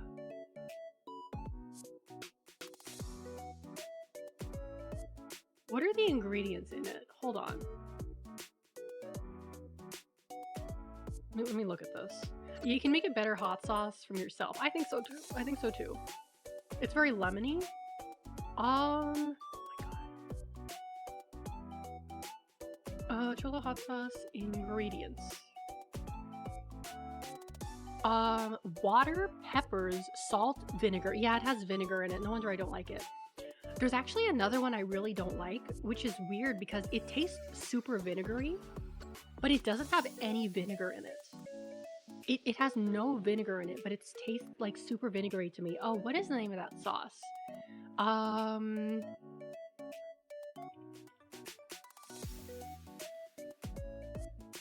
me Google popular hot sauces.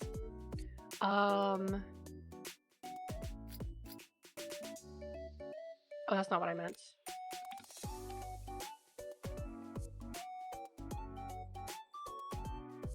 These are not what I wanted. Oh, is it Tapatio? Is Tapatio the one I don't like? It might be Tapatio. It could be Tapatio that I don't like. I don't recall off the top of my head. Tabasco. No, it's Tabasco. It's Tabasco. That's the one I really do not like. And that one doesn't have vinegar in it. That one doesn't have vinegar in it, but it tastes really vinegary to me for some reason. Yeah, Tabasco. That's the one I really don't like. Yeah, made from red peppers, salt, and vinegar. I don't understand why they have to put vinegar in them. It's so gross. I don't like vinegar.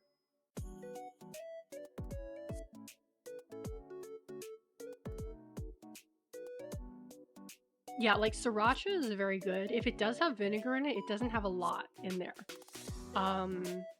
Yeah, Frank's is not so bad for me. I like Frank's because it's like not as vinegary, even though it has vinegar in there. It seems like Frank's is generally like the most popular hot sauce in America, according to this like article, I guess. Which is like, Frank's is pretty good. Frank's is pretty good. I want a hot sauce that's more flavorful, that doesn't taste like vinegar, right? And I feel like it's very hard to find. Because it's like, I don't know why, but so many hot sauces, they put so much vinegar in there and it's so strong.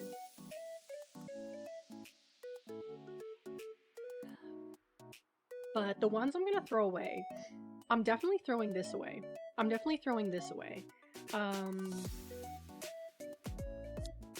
These ones, I'm going to, the Cajun, let me smell the Cajun again.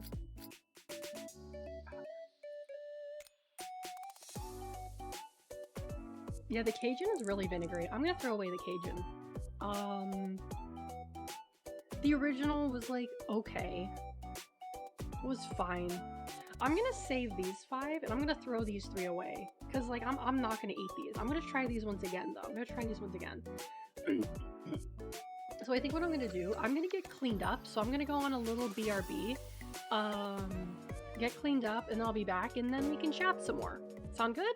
Alright, I'll see you guys in a few minutes.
Alrighty.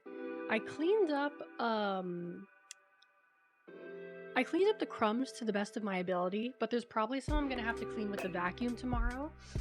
I don't like eating in my room. I really don't like eating in my room because that's how you get ants. That's how you get ants. And I've seen like the past month I've found like 3 ants in my room, which granted is not a lot, but it's 3 more than I would like to have. So I really don't like eating in my room. Like literally the only time I eat in my room is like if I'm just too lazy, which is not very often, or like on stream for the entertainment of you guys. That's like the only time I eat on stream. I don't like it. I don't like having that stuff in my room. I'll clean it up. So I finally saw Joker. I finally saw Joker, the original Joker. And I saw it in first of all, I was not in a good headspace when I watched the Jonker. I was going through, like, I was really depressed. I was super depressed that night, and I was like, well, I need something to get my mind off of it, and I've also never seen this movie before. Joker is not a good movie to watch when you're really depressed. It's a very depressing movie. It's a very depressing movie. And I also, like, I watched it on my TV, right? Because it was on Amazon. I was also in, like, a starvation-caused delirium when I saw it. And, like, I was so delirious that I was watching the movie, and I was like, I felt like I was going through the same stuff he was going through. I was like, oh my god, I am the Joker. I am the Joker. This is what's happening to me. This is what's gonna happen to me. Oh my god, this is happening to me right now. It wasn't even like he's literally me. It's like, oh my god, I am experiencing the same things he's experiencing. So, like, I was honestly kind of freaking out through the movie because I was like, oh my god, like, this is happening to me. Like, I'm gonna lose my insurance. I'm gonna lose my medication, and I'm gonna go on like a killing spree. Like, this is what's I did these crimes. I did them. Me. And I'm just like, I'm like not really having a good time. And then I finished watching it and I was like, oh my god, I should not have watched that movie. And the last part, no. I'm not admitting to anything. There are no allegations against me. No allegations against me. And so I was just like, oh my god, I'm the Joker. I'm becoming the Joker. The Joker is me. And I'm just like lying there, like, thinking about that for the next like 3 hours. Like, oh my god, I'm becoming the Joker. I'm becoming the Joker. And, you know, I was like that for like a couple hours, and then I went to sleep. Then I woke up and I was like, what the fuck was that? I was like, what the fuck was that? What the hell happened last night? Ronan, I'm glad you could make it. Oh my god, you know what you missed, Ronan? You missed something earlier that I think you would have really liked. Actually, wait, hold on. I still have the camera on. I can show you right now. Actually. Hold on a sec. Let's see. Okay, I threw away the box. Okay, I threw away the box, but it doesn't matter. It doesn't matter at all. Let me switch back over here. There we go. I got this guy, a TV head. Also, Almontes, hello, welcome in. Thank you for joining. And you know where I got this TV head? I got it from a Skibbity Toilet blind box. I am not joking. They sell these they're licensed too. They're officially licensed. Skibbity Toilet blind boxes. You can find them at Target, Walmart, and Amazon. Like, it's a thing now. It's a thing. So happy for me. I'm happy for me too. I really wanted G Toilet, but I didn't get G Toilet, but it's fine. Oh, you like my nails? Thank you. Okay, let me switch back here. But Yeah, just the reaction everyone had when I pulled out the Skibidi Toilet blind box. They're just like, it was like a mixed reaction. Some people were like, "Oh," some people were like, "No," some people were like, "Yes." So it was great. I loved seeing everyone's reactions in the chat. Oh my god, I'm like, I need to start doing vocal exercises because like you guys can tell when I laugh, it's very hoarse, right? Like I have not been using my voice like barely at all for the past like month. So my voice is like not really that strong right now, and I'm straining it by, you know, projecting my voice into the microphone. So I need to work on that. I need to work on that. The fan art with Ronan and Alex, yeah, a little husky. I'm a little huskier than usual. Say Skibidi 50 times before stream to relax your voice. That's what activates the sleeper agent in my brain. By saying Skibidi 50 times, it's gonna activate the sleeper agent in my brain, and that I'm gonna go like become the Joker if that happens. If I say Skibidi 50 times in a row, I will become the Joker. That's what happens.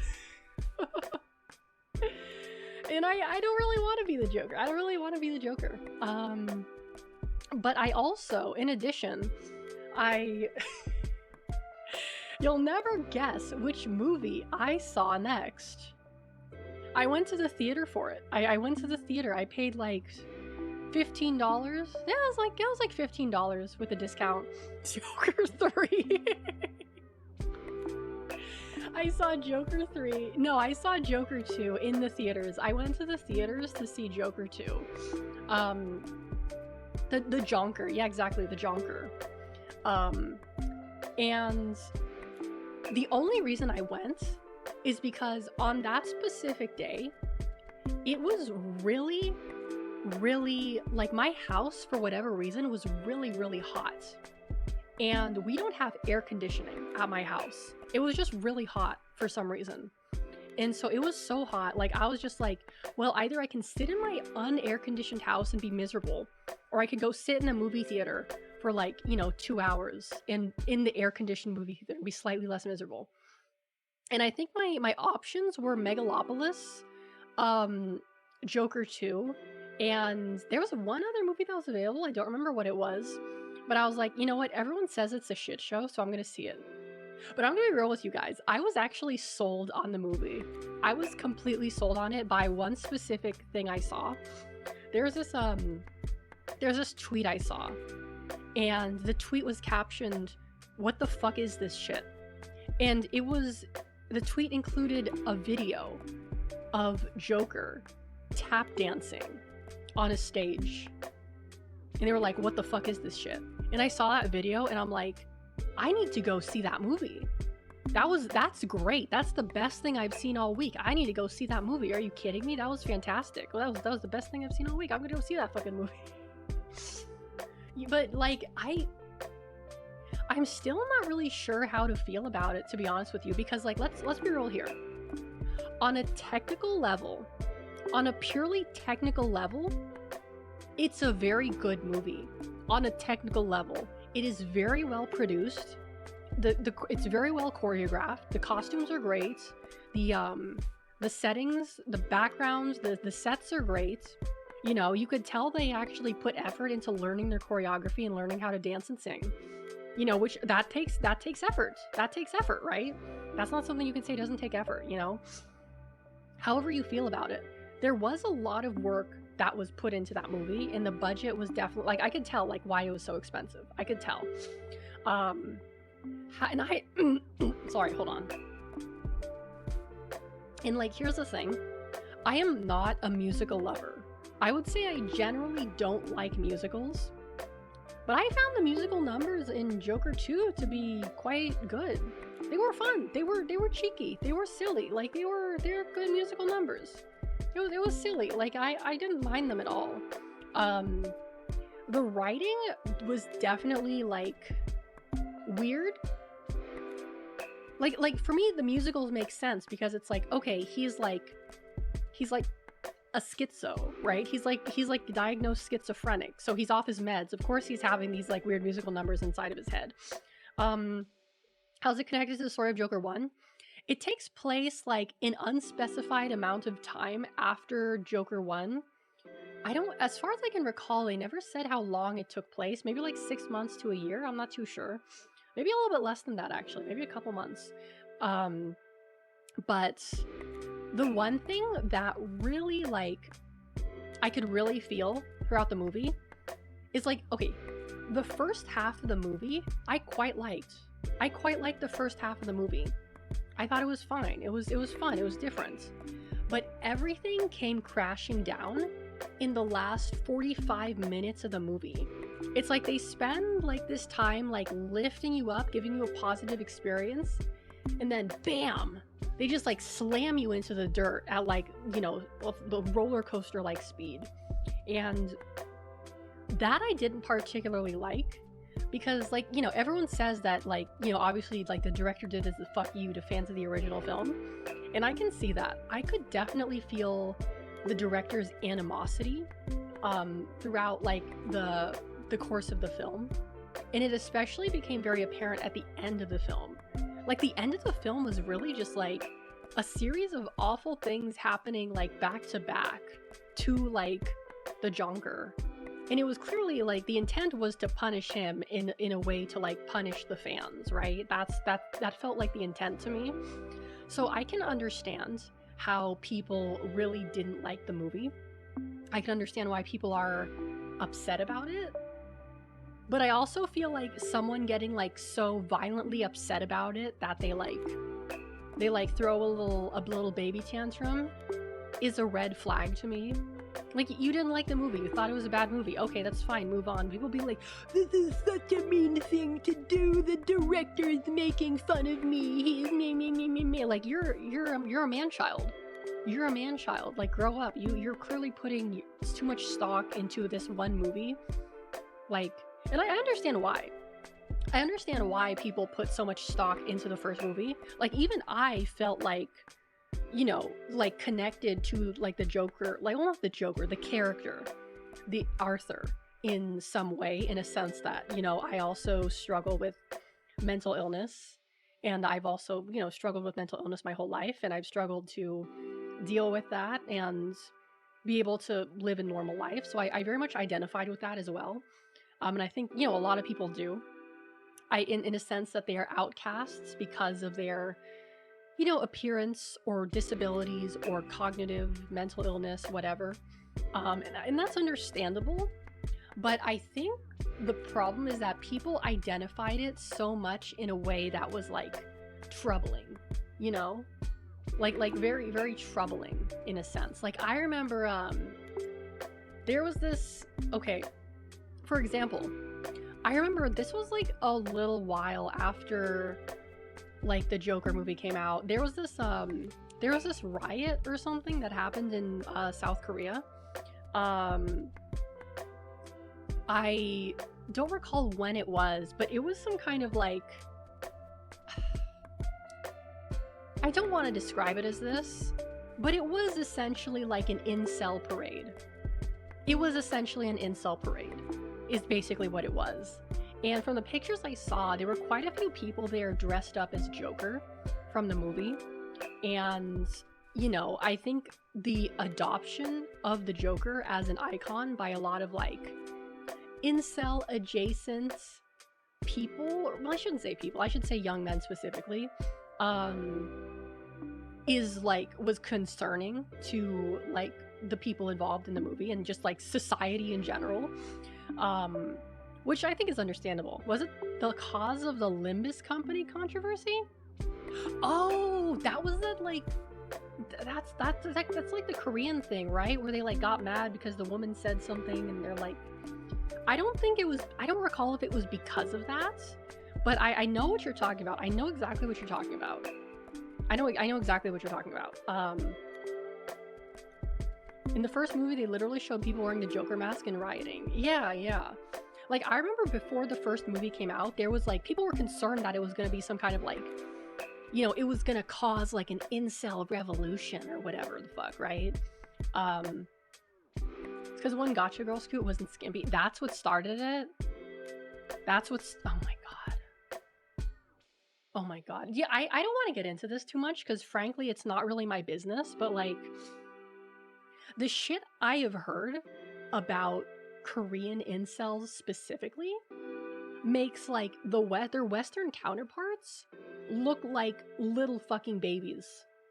Those guys are psychotic. Like genuinely. Like just the other day, no, it was like last week or something. I heard about a woman, a convenience store worker, who got assaulted because she had short hair. That's why she was assaulted, because she had short hair. That's fucking terrifying. That is scary. Like I would not feel safe as a woman in Korea right now. Like I would not. I would not. Like just with that shit. Like no, that's scary. That's some fucked up shit. No. Not no. I'm not fucking with that shit. No. But anyway, back to the topic. I don't like. I can understand kind of why it was adopted, but on the other hand, like there was really nothing in the movie that like pointed to Joker being like an incel, I guess. Like it was like his main issue was not that he wasn't getting laid. His main issue was that he was severely mentally ill and his support network got cut off by the state because they were trying to cut costs, right? Which is something that happens. So that's basically what the most of the first movie was about, and how because of the lack of support he got, his mental state deteriorated further and further until he just started like straight up killing people, you know? Because like it's not like spoilers, I guess, for those of you who haven't seen it, but he wasn't like a methodical killer. He wasn't like methodically like staking out his victims and like planning out how he's gonna kill them. It was more like a circumstantial thing. Like he was just like put alone. Hold on. Like he was put in a situation in which he is like, most of it, I'm gonna be honest with you, was self-defense. Like most of the people he killed in the first movie was in self-defense. Granted, there's a few that weren't, but for the most part, I would say like it was like self-defense. At least the first couple kills were, you know? Before he started just like he just went jonker. He just went jonker mode and just fucking, you know how he kills the guy on live TV and he's like, you get what you fucking deserve, like when that happened. But the interesting thing to me about like the promotion for Joker is that they made it seem like more of an action movie than anything else, which it very much is not. It is not like it, like there's like the only action that happens is like either Arthur getting beat up or Arthur like killing someone in self-defense or because he's just in a bad mood. Those are really like the only instances of action happening. Everywhere else, he's just kind of like sitting around smoking, like being miserable, right? So yeah. And also in the second movie, they kind of basically like compounded, like, how do I say this? Like I already said, they're kind of like trying to punish him, right? But it's more like in the second movie, they're basically like, we're gonna make fun of the Joker. We're gonna shame him. We're gonna publicly shame him. We're gonna list out like all of his problems, all the things he's suffered, all the things people have said about him behind his back, and we're gonna like publicly shame him and make him listen to these things. Which, you know, is clearly an allegory to me. It's clearly an allegory for the fans of the movie who took it a little bit too seriously, right? I just think that like they could have made it a good movie without like trying to piss people off. Like I understand wanting to shock people and piss people off for the sake of art. Like I understand that. Like on the basis. Like I do understand that.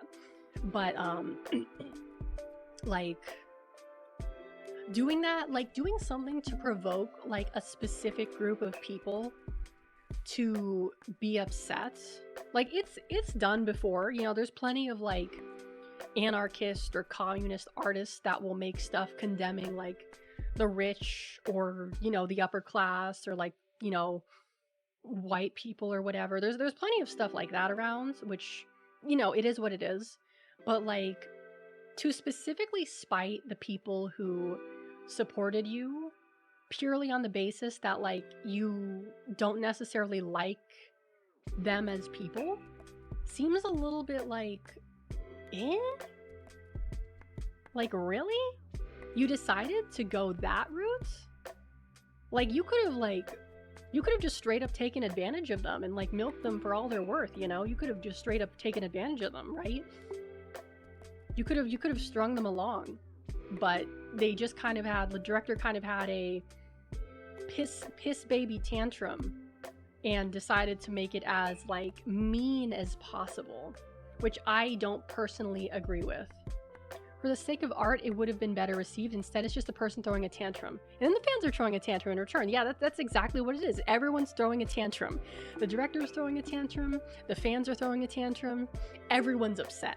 No one is happy. No one is happy in this situation. Everyone is upset.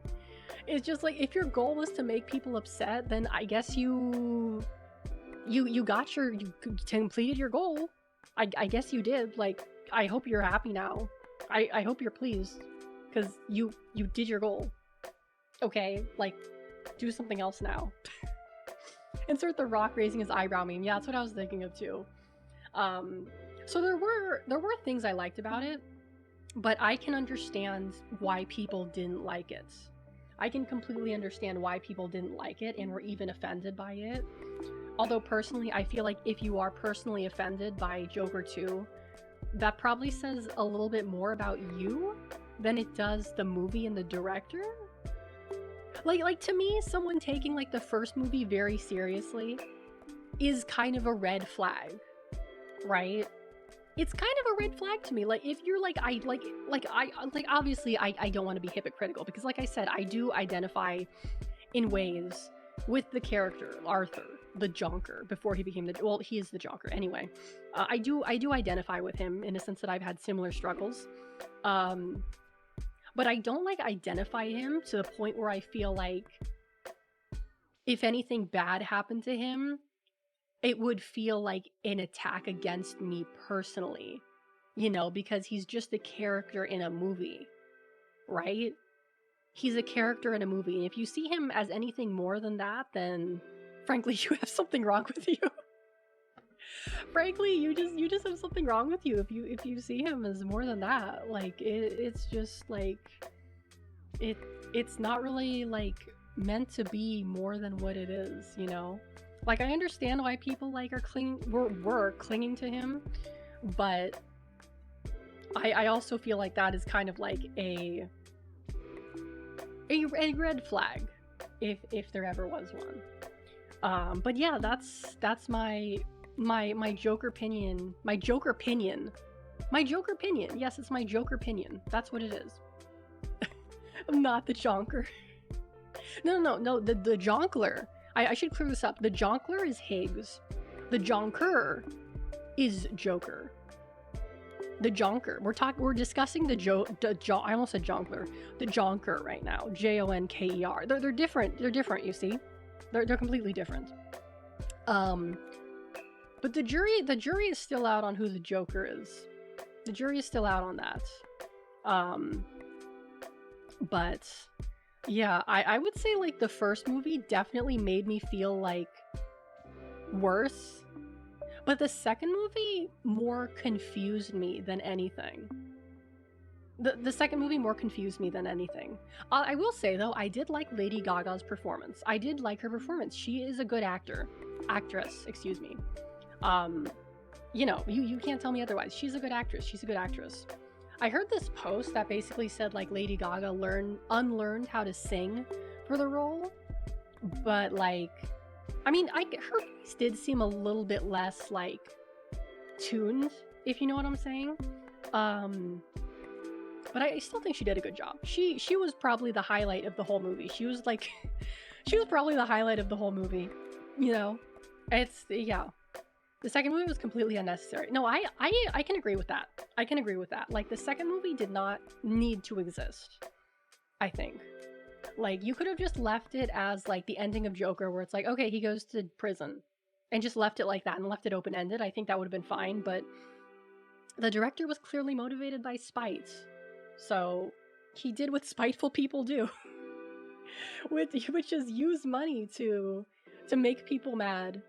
I guess. I don't know. It's his money. He can do what he wants with it.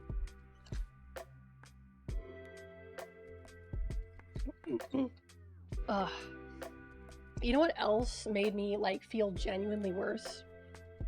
Is that I was browsing Twitter, and hold on. I saw this clip from Teen Titans Go, and against my better judgment, I clicked on it. And, like, I watched it, and I was like, wow, I literally feel worse. I feel more depressed now than I did before watching 5 seconds of that video. I literally felt worse. I was like, wow, how could something like this make me feel worse? But it did. It did. It was like, oh god, why did I do that to myself? Why did I do that to myself? It's not even that it was cringy. It's just that it was, like, so bad. Like, I think the main issue that people, including myself, have with Teen Titans Go is that it is essentially making a mockery of what was a very, very good show. A very, very good show that never got finished.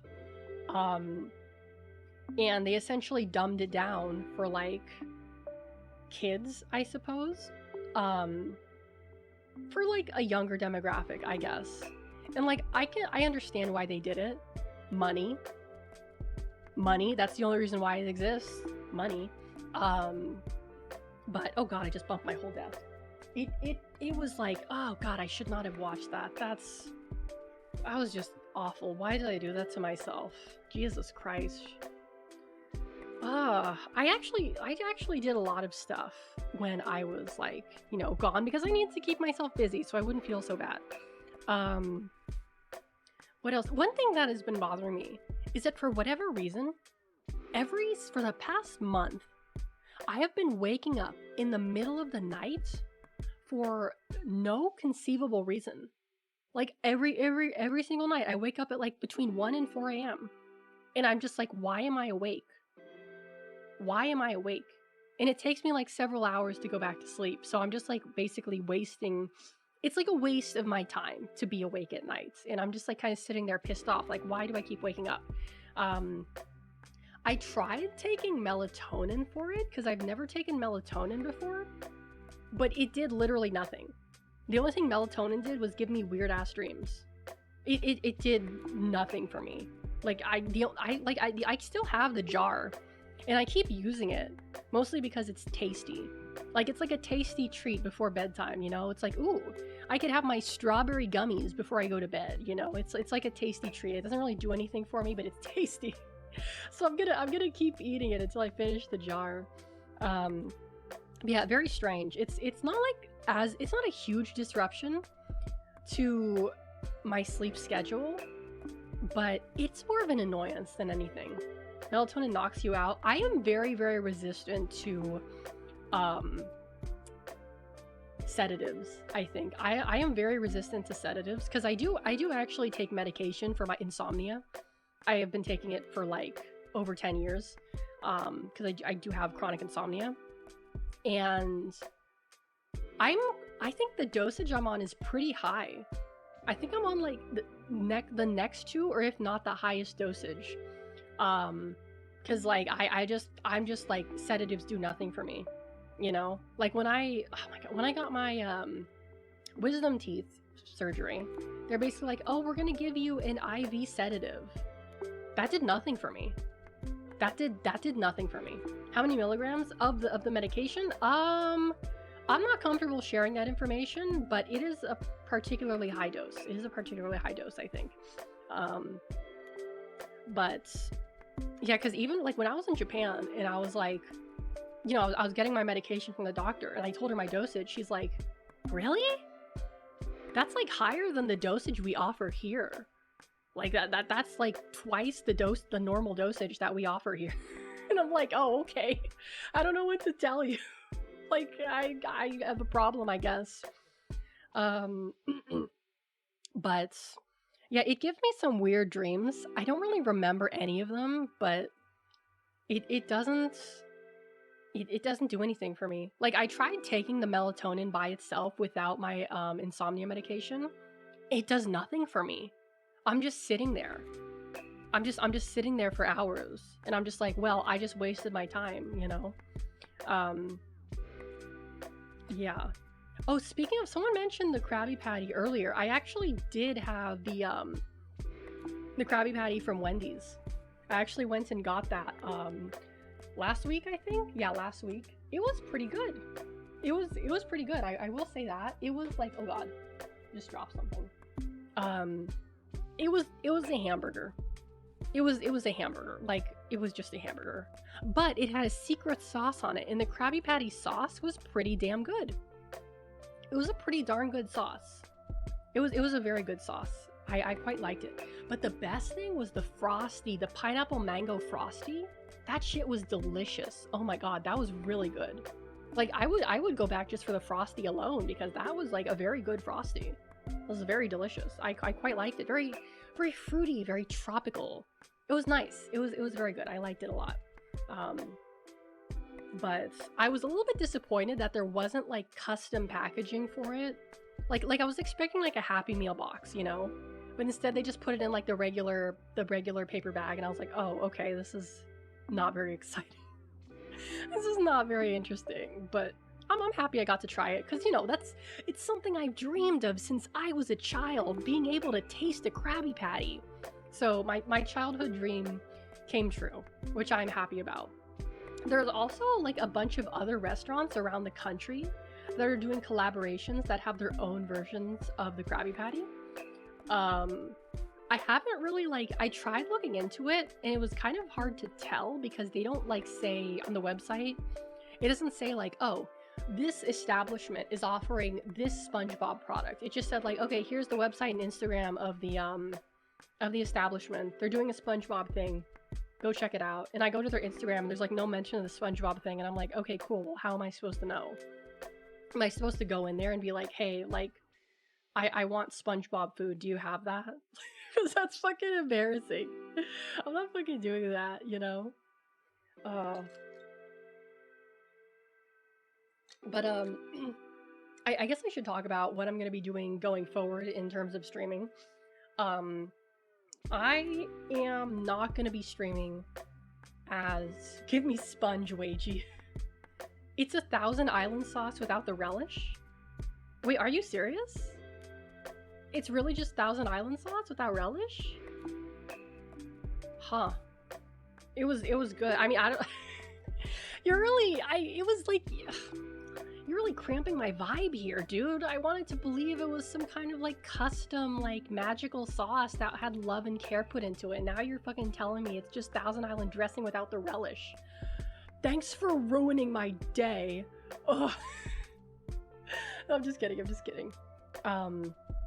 But I've been spending a lot of time thinking about what I'm gonna do with streaming going forward, and it's been tough because I've literally had days where I have just felt like maybe I should quit streaming. Maybe I should stop. Maybe I should stop wasting my time and do something else. Like I've literally had days where I felt like that. And I don't want to. I don't want to. I don't want to feel that way. I don't want to think that way. I don't want to stop, right? Because, you know, I'm having fun right now. I'm having a good time. I'm enjoying it. I just have a habit of getting way too in my head over things, and like being a little bit too holding myself not only to a really high standard, but beating myself up when I don't achieve my goals, or I don't hit like a certain threshold. I really beat myself up over those things. And I especially am very bad at like not comparing myself to others. I do that so often. I am like, it's very hard for me to stop doing that. I genuinely don't know how to stop. And, you know, it's gotten to the point where it is, you know, not helped me. Like it's made me feel worse. Where I'm like, oh, this person is doing better than I am, and they're like the same size as me, so what am I doing wrong? Like, why, what am I doing wrong? Like, why don't people like me, you know? Um, and I'm not really sure how to deal with those feelings, to be honest with you, because like I can only like push them back for so long. I can only push them into the back of my mind for so long before they just start to bubble over, as they did last month, you know? Um, and you know, I mean, that's one of the reasons why I wanted to stream today. So I just like can tell myself like this is something I can do and I should continue to do. You know, I shouldn't give up on it because of stupid reasons, because I am upset, because I am like feeling bitter, because I'm feeling jealous, because I'm feeling like whatever. Those are all stupid reasons to give it up, and I would just be like stupid if I did that. Artificially inflate your own ego. That's usually what I do, to be honest with you. I have a weird thing where I actually do have a pretty high ego.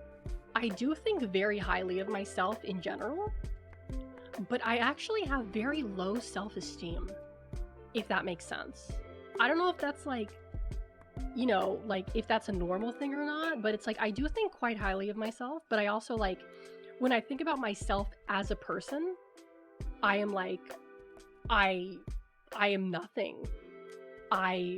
There's nothing about me that is likable. I am an unlikable person. Like I'm an unlikable person. I genuinely do feel like I'm a deeply unlikable person. Like genuinely I do feel like that. And I felt like that for most of my life. And you know, I can simultaneously say like, oh yeah, I'm better than all these people. I'm better than all these stupid people and all these normies. But at the same time I'm like, yeah, I'm better than them, but I'm still like not a likable person. I'm still not a likable person, you know? So I don't really know how to do what I should do about that, right?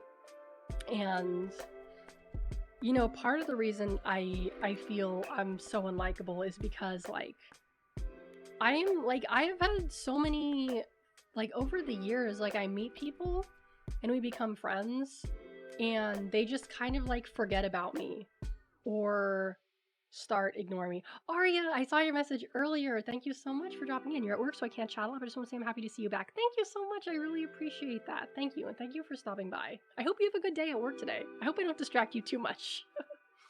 But like I just feel like there's something deeply unlikable about myself in that I don't really know how to solve that issue.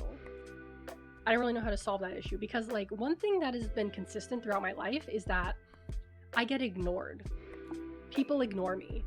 I say something and they ignore me. I do something and they ignore me. Like, or they just forget about me or they find ways to like ignore me, you know? Even if I'm like contributing to like a group project or something or trying to be social, like people just like ignore me. And that's not a good feeling. I don't like feeling ignored, you know? You know, like even my family to some extent has kind of ignored me. And I'm not gonna lie, sometimes I feel the same way when I'm streaming. I sometimes feel that way when I'm streaming, like I am being ignored, right? And that people are ignoring me. And like when that happens, I just kind of like, it just kind of makes me feel like, well, maybe I should just go back to playing video games in silence by myself. You know, maybe I should just go back to doing that. Like I'm wasting my time. Like clearly I'm not a likable person. People are ignoring me. So maybe I should just stop. And that's how I've been feeling for the past couple months, to be honest with you. And I've been holding it back for such a long time. And it just kind of like overwhelms me. Yeah, it is an awful feeling. It's a really awful feeling.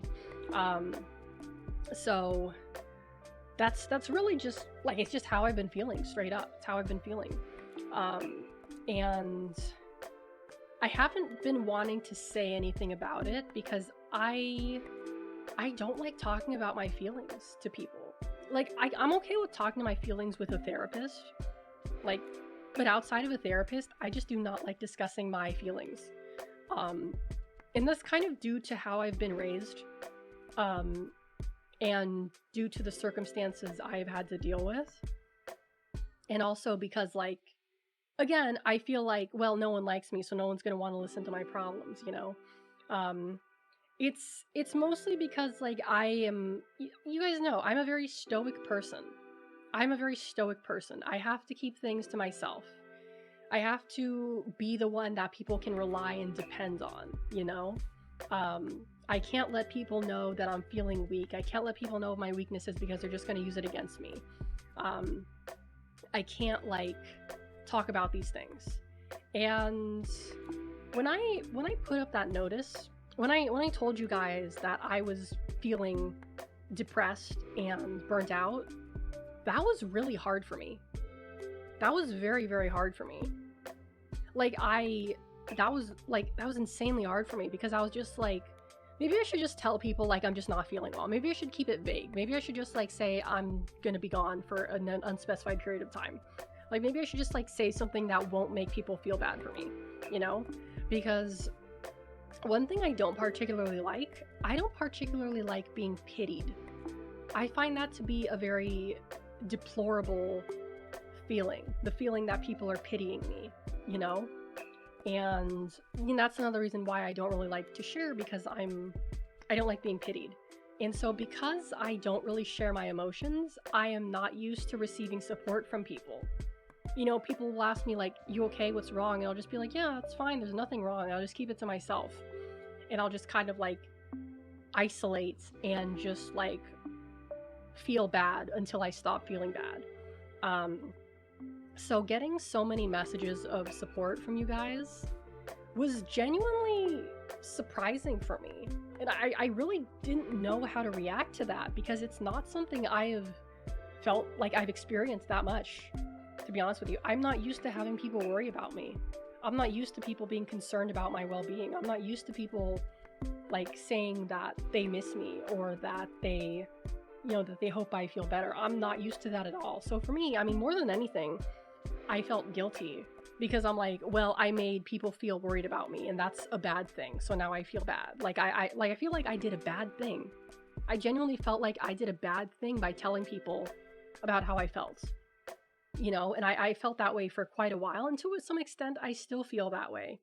But I think, like, being able to get support from people has made me feel better. And I really want to express my gratitude to those of you who, just send me a supportive message, or, like, ask me if I'm okay or if I need anything, or just, like, wanted to say that you just hope I get better. Like, I appreciate that. I really do. And it genuinely did make me feel, it does make me feel better. Because, the problem with keeping everything inside and not telling anyone about how you're feeling is you feel like no one cares about how I'm feeling. No one cares about me. And it's like, well, yeah, no one cares about your feelings because you don't tell them to people. Like, how are people supposed to know that you're feeling bad if you're not, like, you don't tell anyone? So, I kind of got to get out of that mentality where, like, I have to hide things, and that I should expect people to mystically know how I'm feeling, because that's not realistic. Like, no one is psychic. Not very many people can actually do that, right? So I genuinely do feel very grateful for all the support that I've received.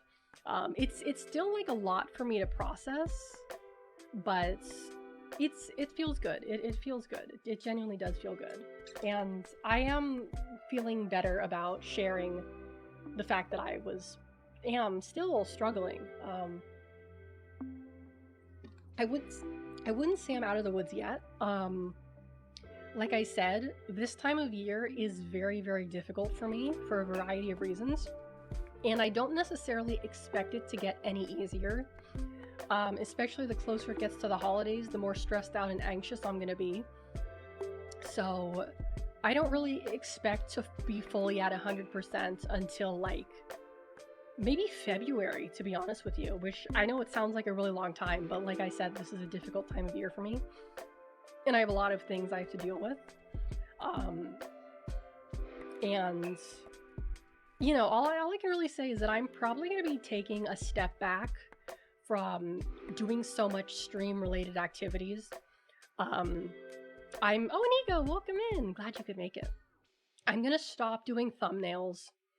Like, I don't fucking care. They're not boosting me in the algorithm of YouTube. It doesn't really matter.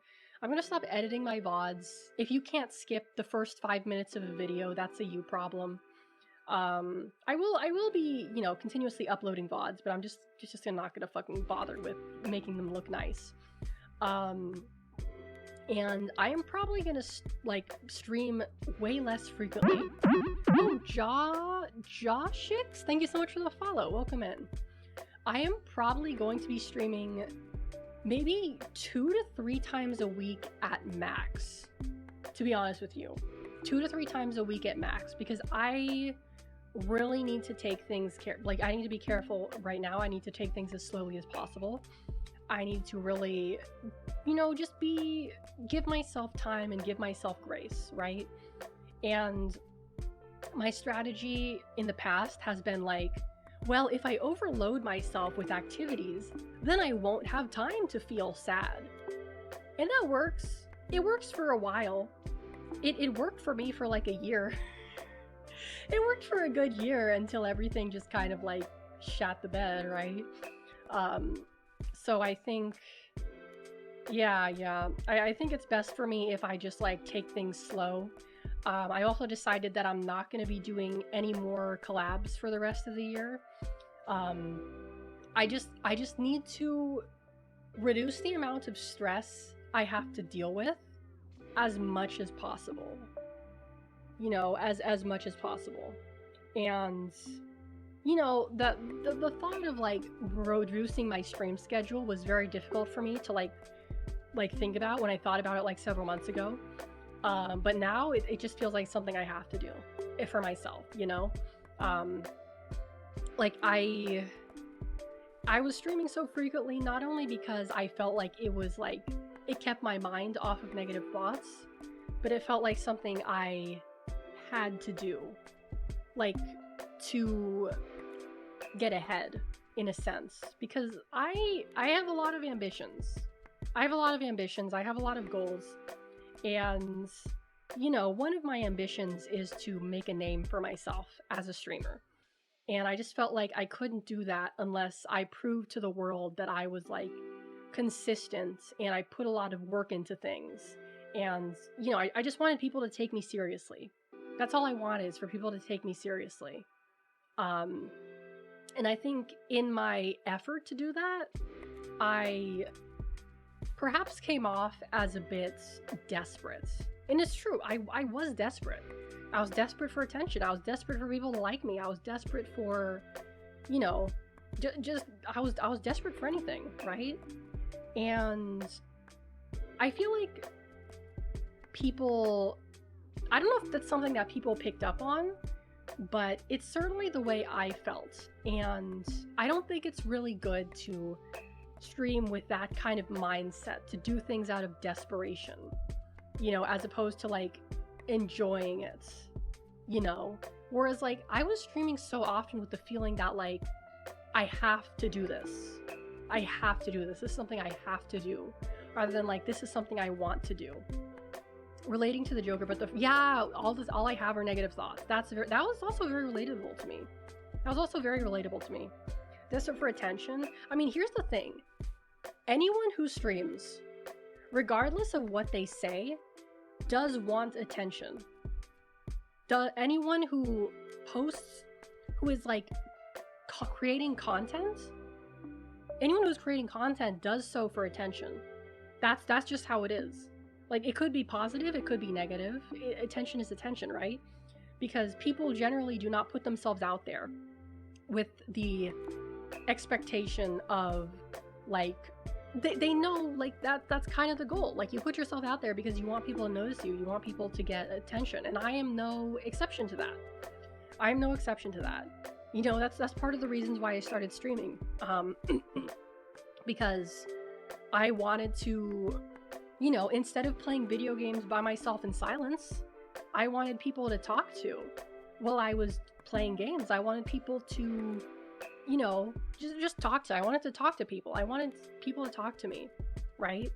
yeah, everyone needs some attention to some degree. It's understandable. It's just part of being a human. It is part of being a human. Um, and for a while, I just felt like I wasn't really getting the attention that I wanted, in a sense that, like, how do I say this? I just, like, I didn't feel liked, I guess. I wasn't getting any kind of, like, feedback, I guess. I wasn't really getting, like, I couldn't tell. I genuinely couldn't tell, like, if people, like, liked what I was doing or not, because I just wouldn't get feedback on the things that I was doing. And it was kind of getting to a point where I was starting to feel like, well, the more I do this, the less satisfied I feel. So I think it's best if I take a few steps back and think about, like, why I'm doing this, from audience or from peers. I would say from the audience. Definitely more so from the audience than from peers. Because, like, I mean, it's great to get attention from, like, other streamers, right? But, like, if I'm not getting attention from, like, my audience, the people I stream to, then what is the point, right? What is the point? I don't see the point to that if I'm not, if I'm not entertaining people, if I'm not, like, getting feedback from people or talking to people. Like, it's like, if a tree falls in a forest and no one is there to hear it, did it actually happen? That kind of thing, and it kind of, there's several things that made me feel pretty bad. And there was, like, I'll just say it, like, last month sometime, it was during this donathon, actually. I was, like, streaming, I was playing Skyrim or something, and my chat was dead, which, to be honest with you, is something that happens very frequently. And I was just talking. I was, like, commentating on my gameplay. I was trying to, like, I was just trying to, like, make, like, talk so that, there would be, either someone would comment on something I would say, or just, like, to keep people engaged, right? And some guy came in and he's like, "Who are you talking to?" And that, like, that really upset me. I'm not gonna lie, that really upset me. I played it off. But, deep down, I was kind of like, yeah, who am I? Who am I speaking to, right? Like, who am I speaking to? Like, my chat's been dead for an hour. Who am I speaking to, right? And, that's something that kind of stuck with me for a while. I don't know if they meant it out of malice or out of ignorance, but it hurt. And I wasn't particularly, like, yeah, it's a very insensitive question. I've got that question before, like, one other time, and I played it off, but it's like, yeah. No, Jason, it wasn't you. Wait, hold on. I did think that was when, because you decide to take a break, if not indefinitely. It wasn't the only reason. I misread your message, sorry. But it really, like, it really hurts. And, when I experience something like that, I'm kind of like, I can't let it get to me. I have to take it in stride. I have to just get over it. I have to, like, not be a little bitch baby, right? Because, like, no one likes a little bitch baby. But, like, even as stoic as I try to be, like, it still hurts. Like, it wasn't a good feeling, right? And, obviously that's something you should never say to a streamer. Part of me just wanted to be like, what was I gonna say? Part of me was like, oh, well, I'm talking to you. I'm talking to the people who are watching me. I'm talking to, like, the viewers. But, like, I knew what he was insinuating. And that, did not feel good. It did not feel good. To be honest with you, Jason, I wanted to stop after the first day. After the first day of the donathon, I, like, really wanted to shut it down. I was like, I need to stop this right now because I can't continue with this. Like, I genuinely felt, like, burnt out by the first day. And I did not stop. which was my own mistake and my own fault. I pushed myself through, like, to continue something that I should not have done. Oh my goodness gracious. Oh, Emmy, thank you so much for gifting a tier 1 sub to Arya. Thank you so much. Thank you. I appreciate that a lot. And I'm not telling you guys this to make you, like, feel bad for me or anything, or make you pity me, or, like, to make you go, oh, Alex, oh, poor Alex. Like, I don't want that. I just want to be honest with my feelings, because like I said, I have trouble, like, talking to people. I struggle with talking about my feelings. And, my mindset is, like, I should never use my chat as a therapist. I should never use chat as a therapist, which, I kind of, to an extent, feel like I'm doing right now. But I also feel like, you're my viewers, and so you do, on some level, deserve to know what's going on with me. You do deserve to know what's going on with me, because, you chose to watch me for a reason, and I appreciate, every single viewer. And, because of that, I do feel like I owe you all some kind of explanation, right? Because, like, coming in here and just going back to things, like, acting like everything is normal would not really have been... It just wouldn't have been possible for me, Something I struggled with for a long time. Yeah. And so, like I said, I don't want anyone to feel bad for me or feel like they need to, like, go out of their way to do things for me or to make me feel happy. I just, like, I just want to be honest with my feelings.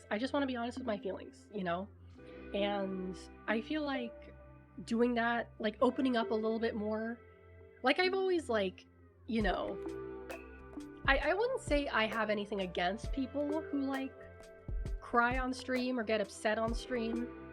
Like, that's their business. That's their business. They can do what they want, that's their problem, that's their thing to deal with.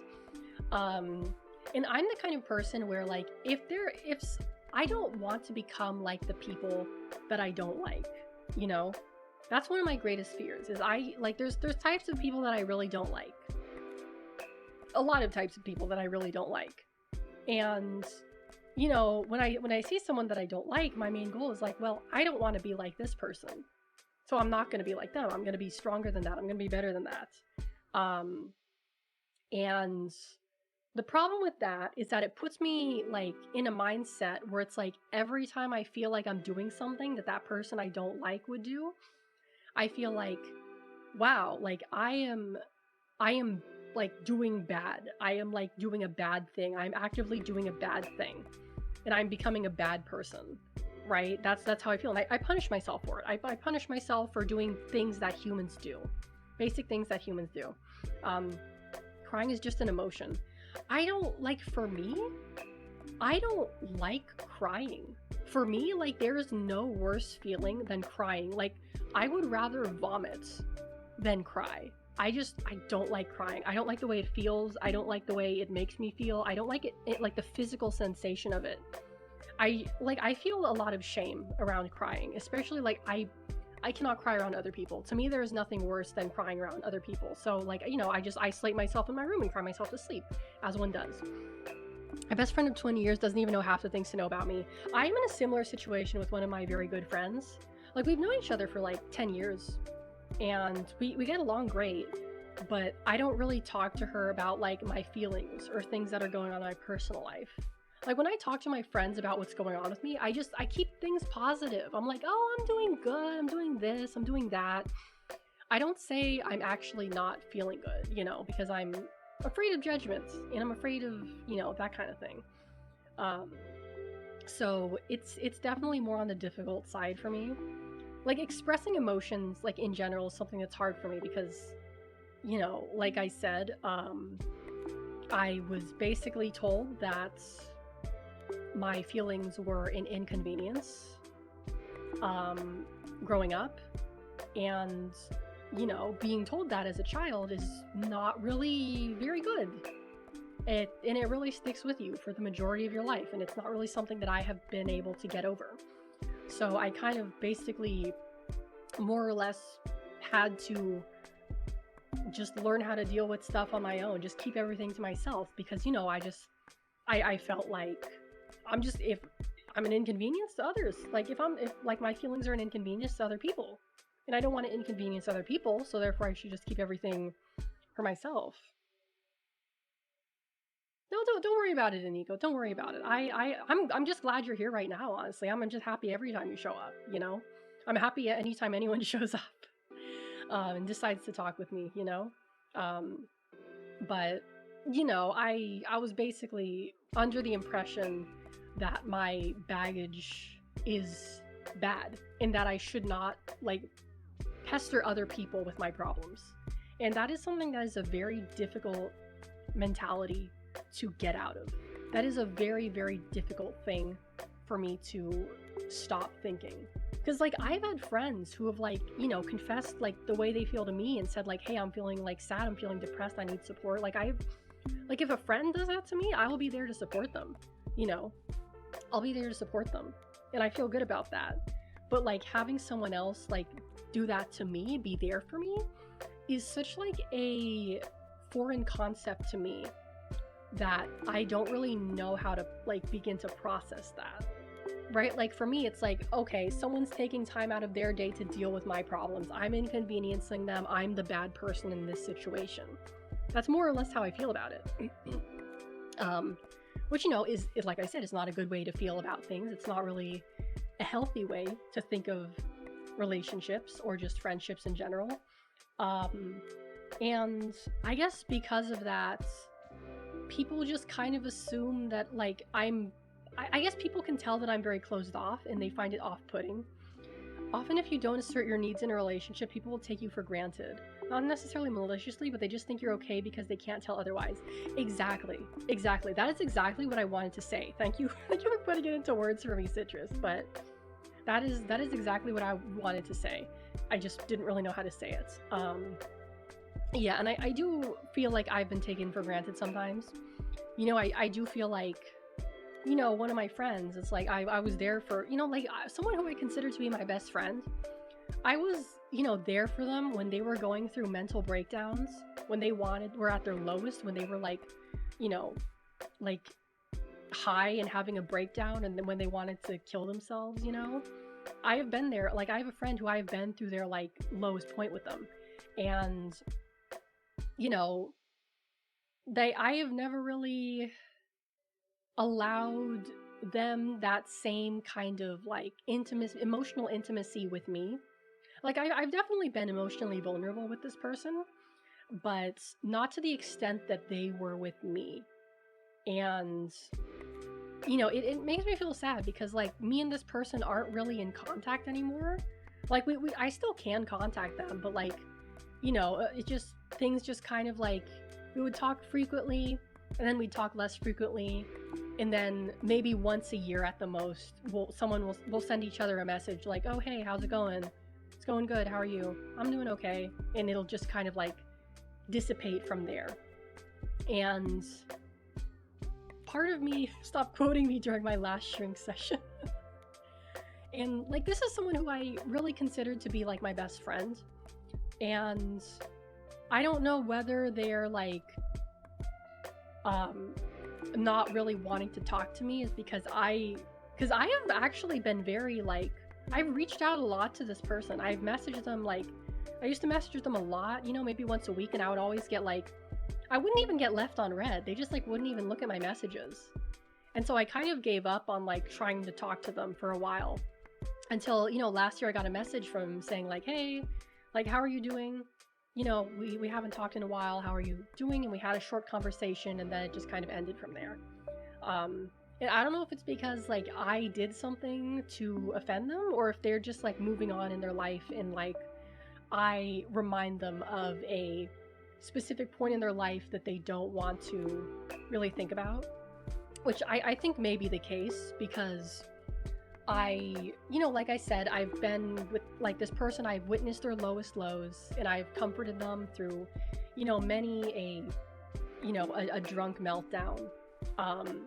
And I feel like they've moved on from that point in their life, and perhaps like, obviously I'm just spitballing here. I'm just pulling things out of my ass, And perhaps to them, I am a reminder of that point in their life, which, if that is the case, that's very unfortunate, because I would very much like to still continue being friends with this person and still talk to them. But, they don't really seem very interested in talking to me.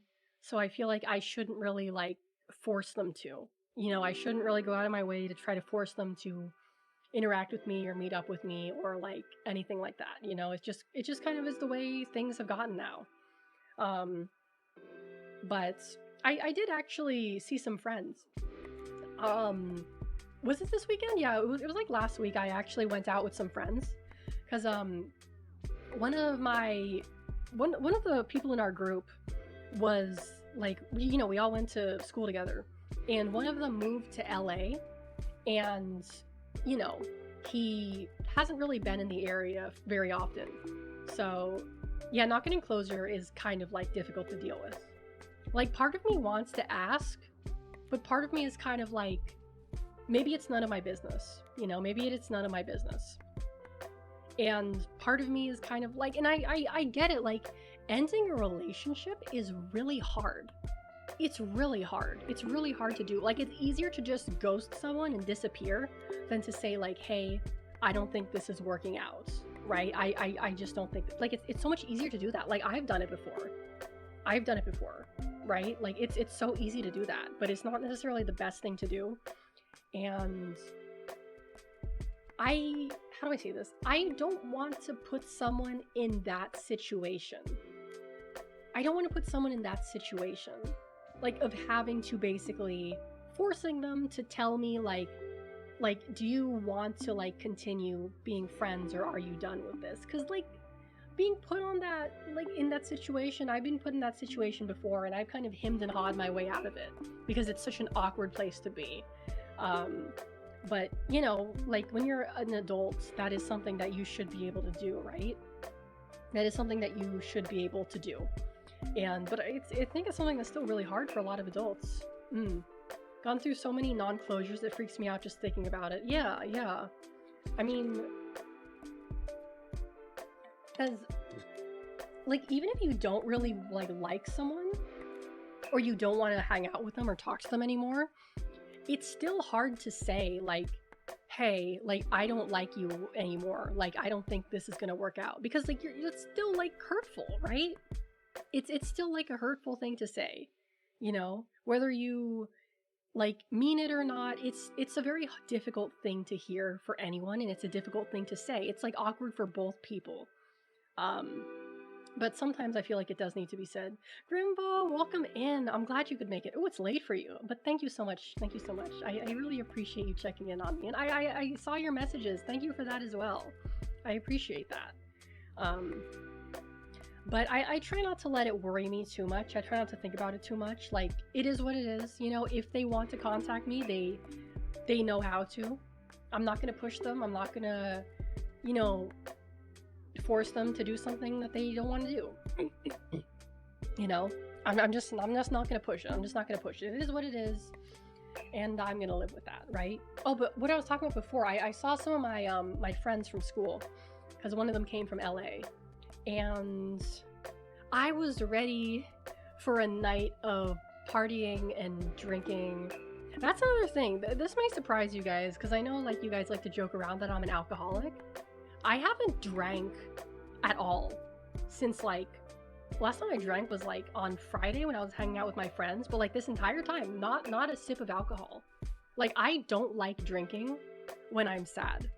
I do not like drinking when I'm feeling bad. I only drink if I'm in a good mood. Because if I drink when I'm feeling bad, like, it just tastes gross. It feels gross. And also because I've had like constant headaches nearly every day. So that's also, not gonna help. Like, I have a little bit of a headache right now, and I took some medicine earlier. And I guess that's my body's way of telling me that I shouldn't. Celebratory alcohol, yeah, exactly. It is inconvenient and expensive, for sure. Also, Moose, thank you so much for the head pat. But I had a hard cider, and that was pretty good. I actually needed that hard cider because, like, I was expecting us to, like, go to the arcade, or drive around, or like go to dinner or something. And not only was my friend late because his flight got in super late, by the time we were all together, it was like 8 o'clock. And like I was like, oh, maybe we should do this, maybe we should do that, we could go to this place. But everyone was super tired. And so they were just like, you know, maybe we should just go to the board game cafe. Let's go to the board game cafe, which is like my least favorite place.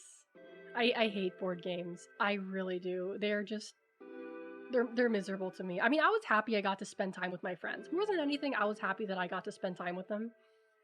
But I was just like, really, the board game cafe? Okay, I'll deal with it. I'll deal with it. So, because here's the thing I hate about board games.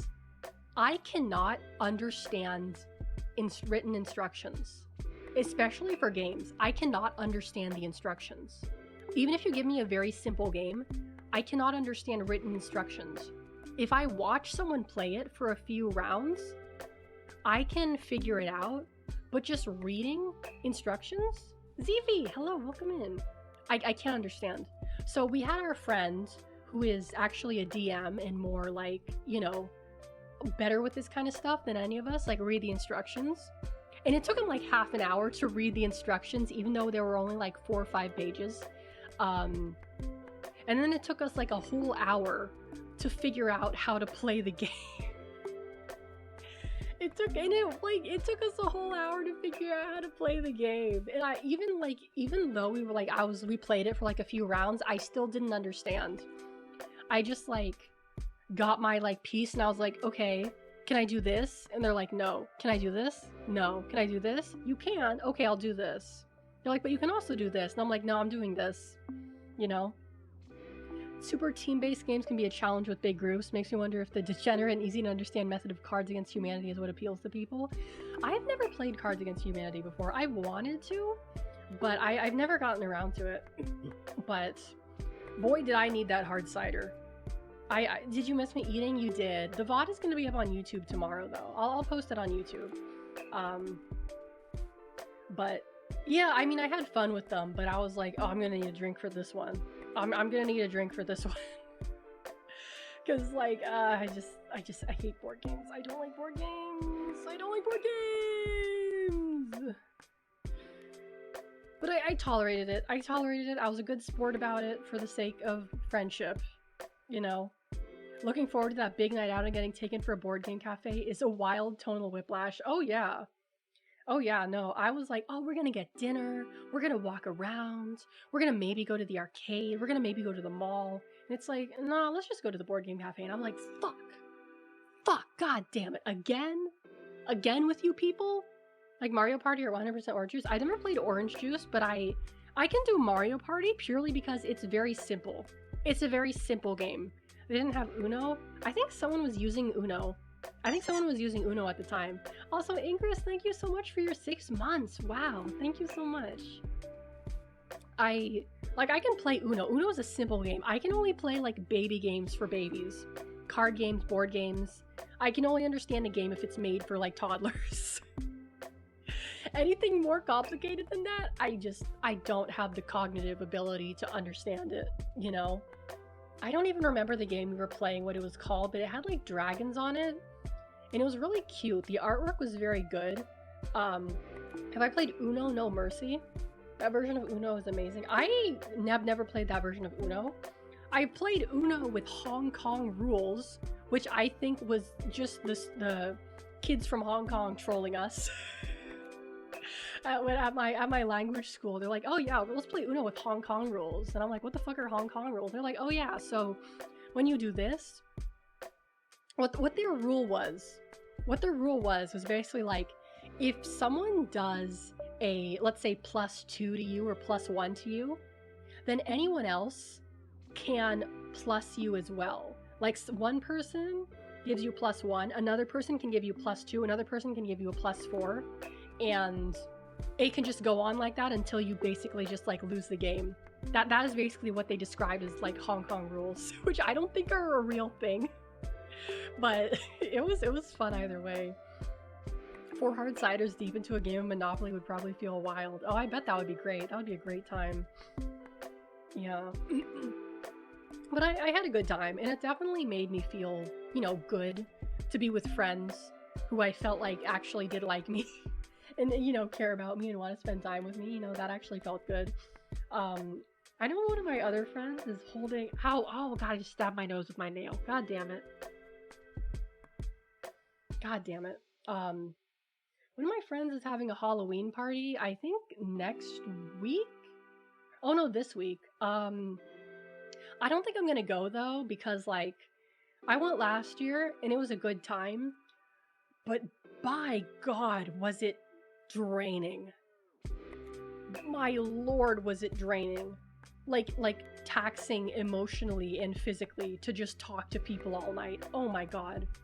Like the only thing I could do to keep myself like sane was just to eat candy and drink alcohol. It was just candy, alcohol, candy, alcohol. I gotta keep myself. I gotta keep it up. I gotta keep up the facade.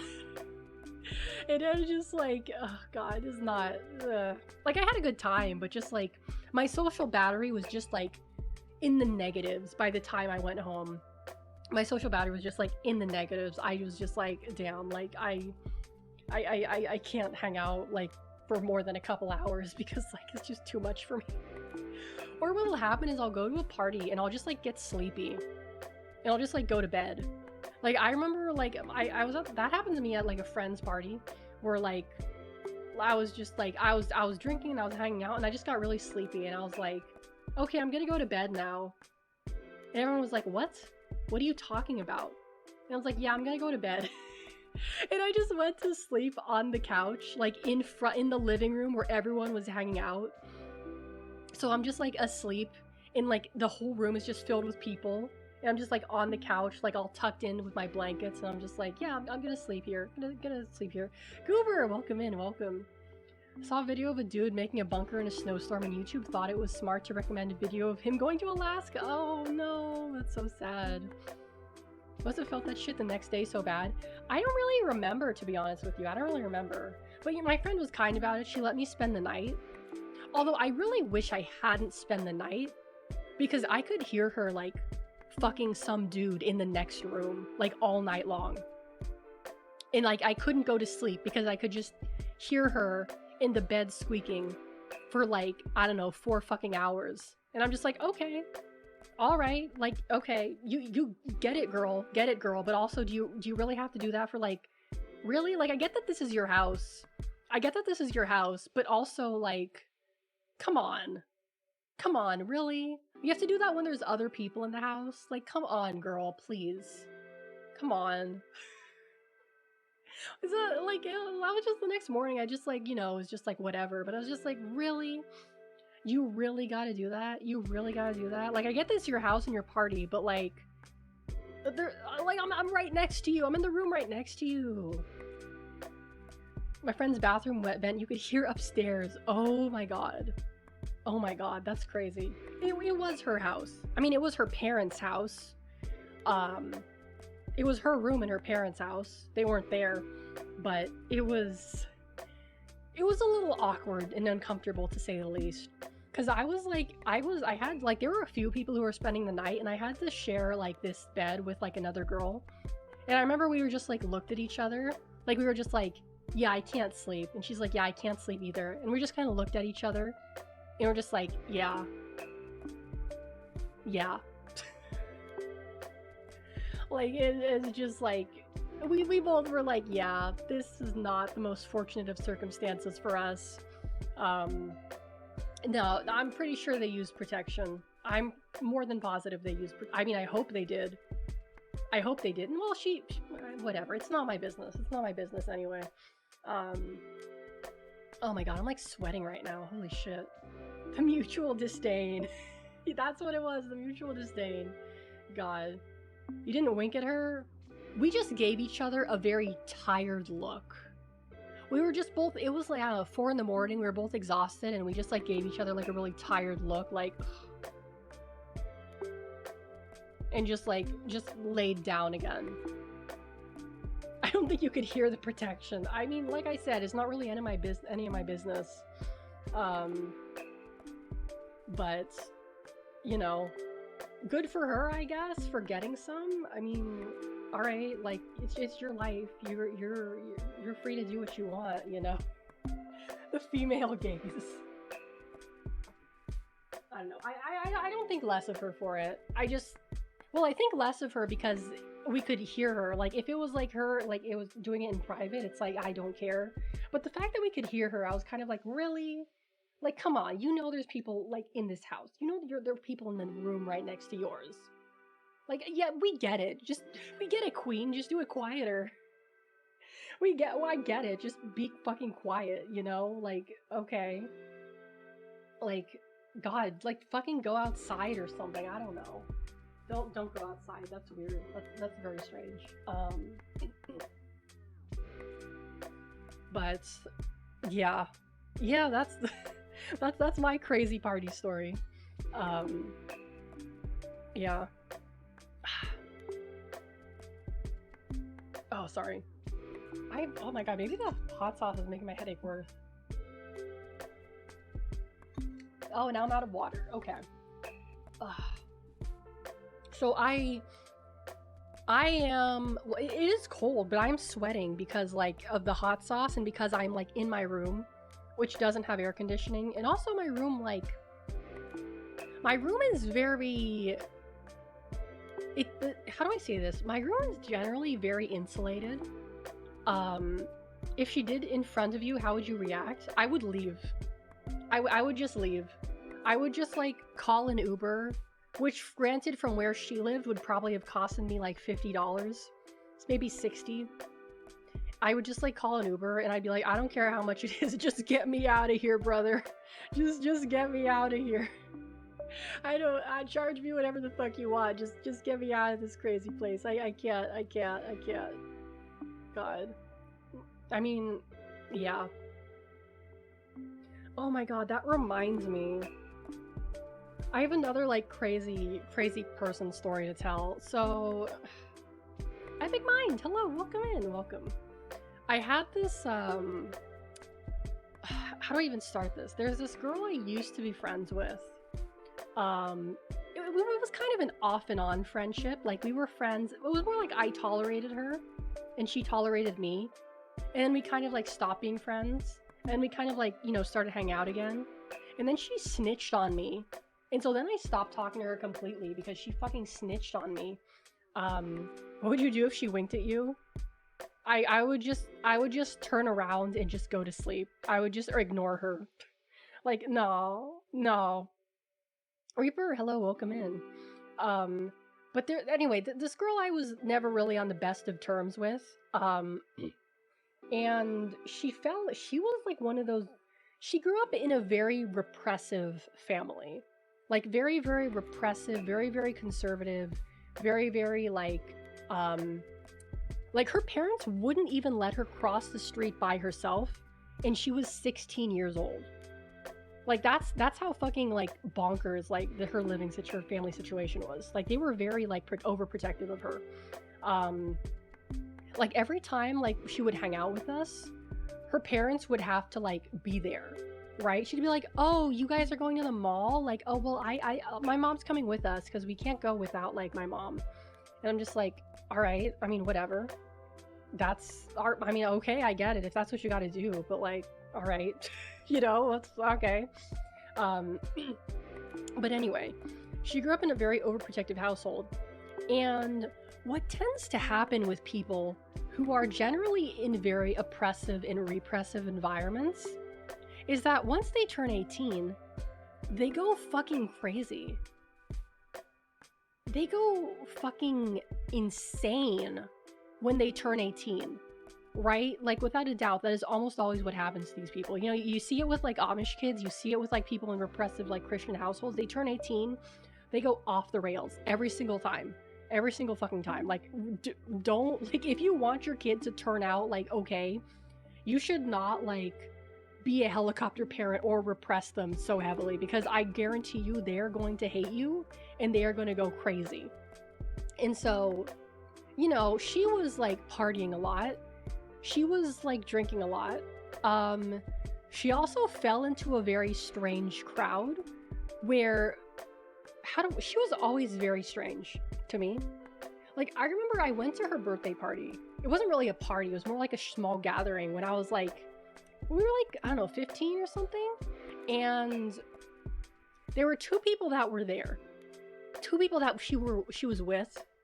And like looking back on it, I'm pretty sure she was dating both of them. Like I'm pretty sure she was like polyamorous at 15 with both of them, which is like, all right then. One of them was this girl who would only speak in a British accent, a fake British accent, despite being born here, because she liked Doctor Who so much, and she would refuse to speak normally. And the other guy was just a dude in a trench coat. I don't need to say anymore. You know the type, dude in a trench coat. It was like June too. It was like fucking June. Anyway, so she was always a little weird, right? She was always a little strange. But she I don't want to make any judgments about her, but when she I'm in high school and very important. Yeah, pretty much. She did go to a Catholic school at that time though. She wasn't Catholic though. Strangely enough, she wasn't Catholic. Went to Roman Catholic school, and as soon as people hit 18, it was an unreal summer to witness. Yeah. But I'm pretty sure she ended up like in some kind of like, I don't even know how to describe this, but she seemed to be a part of like what I could gather. Like we didn't go to the same school, like in college, but from what I could gather, she ended up being a part of some kind of like swingers group, like with like other people like in her university. And that was always very strange to me because she's like 18 and she's engaging with these seniors, doing like God knows what, right? It was interesting because she went to school for like literature or something, because she was like a writer. She was very into writing, but then she ended up switching her major to photography, and like just started taking pictures of naked people, which is like, okay, fine, someone's got to do it. Someone's got to take pictures of the naked people, right? Might as well have it be you. Yeah, she jumped right in there.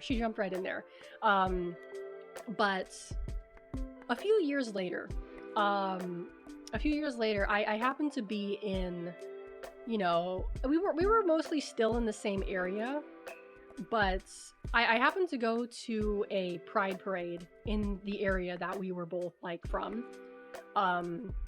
And I'm just hanging out. I'm just like, just doing stuff. I'm just watching people as one does in that kind of situation. So there's this float. Like, there's a lot of floats in the Pride Parade. Like floats for like different sexualities, for different like paraphilias, different fetishes, different whatever, right? Everyone gets a float.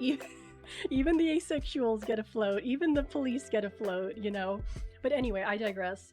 So I see this float come along, and it's very clear that this is like the BDSM float, right? And so I'm like looking at that, and there's this girl on like, she's on, I don't know what you call it. It's like her arms and legs were basically like suspended, like she was splayed out in an X. I don't know what you call that, right? And she was getting flogged publicly, right? And so I'm like looking at this girl, and I'm like, oh my god, that's her. Like I could tell, like I was like, I know that face, I know that hair, that's her. That was her on that float. Yeah, that was her on that fucking float. And like, keep in mind, this was probably like, we were probably like we were both over the age of 18, but like it was still what I would consider an inappropriate age to be doing that kind of stuff, in my personal opinion. You're free to have your own opinion, you're free to feel whatever about whatever. I'm not going to fault you for that, that's your business. But like, for me, seeing as in we're like still in college and she's like on this float getting publicly flogged, I'm like, I don't know about that. I don't like, it's your business, but I'm like, I don't know about that. That's like, Like if you're in your 30s or something, your late 20s and you're into that, that's like fine or whatever. Like I don't really care. Like you're old enough to like not be taking advantage of people. But like that young doing shit like that's a little like I don't know about that. Like considering that she was like, you know, doing crazy shit like right as she turned 18. Like I suppose it's not surprising that she ended up like that. But yeah, going from from independent straight to being publicly flogged. Yeah, she was speedrunning it for sure, for sure. She like I said, she was always very strange. She was always very resistant and rebellious against her upbringing. Um but yeah, that's just like a perfect example of like what happens to you when you like repress your when you repress your children. That's what's gonna happen. That's what's gonna happen. She should be at the lust parade instead of pride shaking. Yeah, I mean, it's her business. She can do what she wants, but I'm just like, all right then. Like, all right. And I texted like one of our mutual friends and I was like, dude, like I saw her doing this and she's like, she couldn't even believe it. Like our mutual friend couldn't even believe it. She was like, what? That is insane. That was her up there? You saw her? And I was like, yeah, that was her. She was like, what the fuck? That's crazy. Like, we had both like known each other. We had both like more or less grown up together. So it was kind of like, even we were both surprised by it. Like, oh god, did I just kick something? No, we're good. So it was very interesting how this ends up with her snitching. Oh, I'll go into that. So this was when we were in middle school, and there was this girl who was bullying me. And so to get back at her for bullying me, I would basically write like mean shit about her. Like, no, not the girl I'm talking about. It was a different girl who was bullying me. Let's call her Natalia. Natalia was bullying me. And so to get back at her, I would write mean shit about her on the bathroom walls, because fuck her, she was a bitch. And I made the mistake of telling my friends, she wasn't my friend at the time, the girl we're discussing who was being flogged. Let's call her Riley. Let's call her Riley. So I told Riley this, like, and then like, and haha, like she's bullying me, but I'm like getting the last laugh. And you know what that bitch did? She went and snitched on me. Yeah, Floggy. Let's call her Floggy, actually. Let's call her Floggy. That's a more appropriate name. She snitched on me. She went to like the principal's office and she snitched on me. And like I told no one. I knew it was her. The freak on a leash. You know, she would probably like that. She would probably like that, to be honest with you. She went to the principal's office and she snitched on me. And I knew it was her because there was no one else I told. She was the only person I told. And I was very good at covering my tracks. I was very, very good at covering my tracks. And so they pulled me into the office and they're like, hey, are you doing this? And I was like, no. And they couldn't do anything because they had no proof it was me. And I wouldn't admit to it. So there was nothing they could do. They just had to let me go on with my day. They're just like, well, okay, if you say so. But I remember being pulled into that office and I was like, that two-faced fucking whore. That two-faced fucking bitch. She sold me. She fucked me over. She threw me under the bus. What a bitch. Huh. That was when we stopped being friends. But yeah, you know, they pulled me into the office and they couldn't prove it was me who did it. So yeah. But they basically the teachers were basically like, they knew about it and they're basically like, okay, if you get caught taking a Sharpie into the bathroom, like you're going to get suspended. They were like, if you get caught taking a Sharpie to the bathroom, you're gonna get suspended. And I was like, okay, they're making it harder for me. That's fine. I got places to hide shit.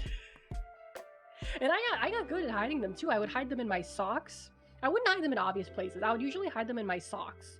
Or I would get a rubber band or a hairband and I would like wrap it, like I would put it around like my forearm and attach it to that so that it was like underneath my sleeve. Cause like fuck her, fuck Natalia, fuck that bitch. She was fucking mean to me. No, are you kidding me? I'm not gonna let that slide. Fuck off. She's a bitch. I'm gonna make sure everyone in the school knows it, you know? I did eventually stop because like the risk was just like, it just became too risky for me. Um, but yeah, that is an insane thing to snitch about. It is, because she knew I was getting bullied by this girl. She knew I was getting bullied by this girl, and she took her side. She took her side, even though she, like, Floggy was also getting bullied too. She was also getting bullied by like other people, right? And like, she fucking took the side of the person who was like bullying me. That's insane. That's fucking insane. Like I don't really hold on to grudges, but that's a grudge that I still hold to this day. Like honestly, that was like really uncalled for. Like like like ugh. I'm just like thinking about it just makes me genuinely speechless. I don't even know what to say. I don't even know what to say. That's a fetish. Probably it would. She probably has a lot of those. She probably has a lot of those. It would not surprise me at this point to hear that she has a lot of those. Massive self-report. Maybe the flogging arc was her repenting. Maybe it was her repentance. Although, to be honest with you, I think she was enjoying it a little bit too much for it to be repentful. Like, I could tell, like, she was enjoying it. She was like, she had a grin on her face the whole time, like a huge shit-eating grin on that fucking float. And I was just like, yeah, you know what? Fine, whatever. I'm not gonna waste my time thinking about you and how you fuck me over anymore. But like, I was the kind of kid where like, here's what would happen to me.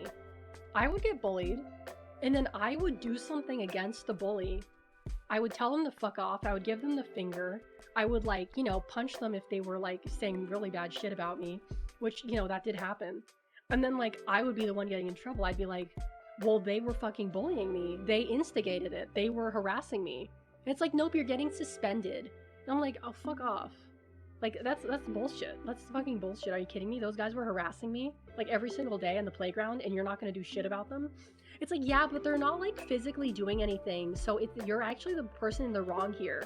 It's like, fuck off, you know? Like, I had to take matters into my own hands, and you know what? I don't regret doing it. I don't regret doing it at all. I did what I had to do. I did what I had to do, you know? Even if I did get like I got suspended like 3 times. I almost got expelled, to be honest with you. But I did what I had to do to protect myself and protect my reputation. I did what I had to. And I don't regret it at all. In fact, I regret not doing it more. I regret not doing it more. Because here's the thing that I realized. I realized this only after I turned like 18. Only after I became an adult. Is that like, no one, like, what you do as a kid, unless you like murder someone or like do something awful like that, it really doesn't matter. As long as you straighten up by the time you go to college, like, no one's gonna give a shit when you're an adult how many people you beat up as a child. No one's gonna give a shit about that. You know, as long as you straighten up, as long as you sort your shit out by 18, none of it matters. None of what happened matters. Like, you know, you could beat up as many people as you want, as long as you're like a normal and balanced person by 18, like, you're good to go. You're good to go. Like, none of the things you did mattered. None of the things mattered. You know? So like, once I realized that, I'm like, damn, I regret not like telling more people to fuck off. Yeah, teachers ignore it until you retaliate, and then it's like, oh, you're in the wrong here. Yeah, I know. There's a ton of that. You know? Like, I regret not like beating this guy over the head with the fucking stick when he said that shit about me, you know? I should have done it more. I could give a fuck. People can't fight and they have weapons nowadays. I mean, we're talking like middle school. We're talking like middle school. Like, obviously, like now I wouldn't I wouldn't fight someone unless like my life was being threatened. You know, obviously I wouldn't fight someone like unless my life was being threatened. You know, because as an adult, if you fight someone, you go to jail. You know, when you're a kid and you fight someone, you get detention and you maybe get suspended. But if you're an adult and you fight someone, you go to jail. You know, as long as you understand that, you can like hold everything in. You'll be fine. You'll be fine. You know, you'll do great. Just make sure you get your anger issues sorted out by like the time you turn 18, and you'll be fine. You know, like I straightened up by the time I entered high school. Like I really like high school was like a hard time for me because like people were still like bullying me, but that was like the time that I had to learn how to like, how did they say it, turn the other cheek, to just ignore it. And that was fucking hard to do. To just like turn around and walk away when someone was like making fun of me. That was fucking hard to do. That's why I regret not like fighting people in high school. That's why I regret not like telling people off in high school, you know? Bring back legal fisticuffs to settle differences. People were still bullying me in high school. Yeah. It by senior year, people were pretty much like leaving me alone, but like freshman and sophomore year, people were still bothering me. People were still bullying me. It wasn't like as prevalent as it was in middle school, but people were always finding shit they could say to me, you know? People were always like finding shit they could say to me to make me feel bad, right? So, you know, it is what it is. That's just life. Yeah. I should have taken matters into my own hands.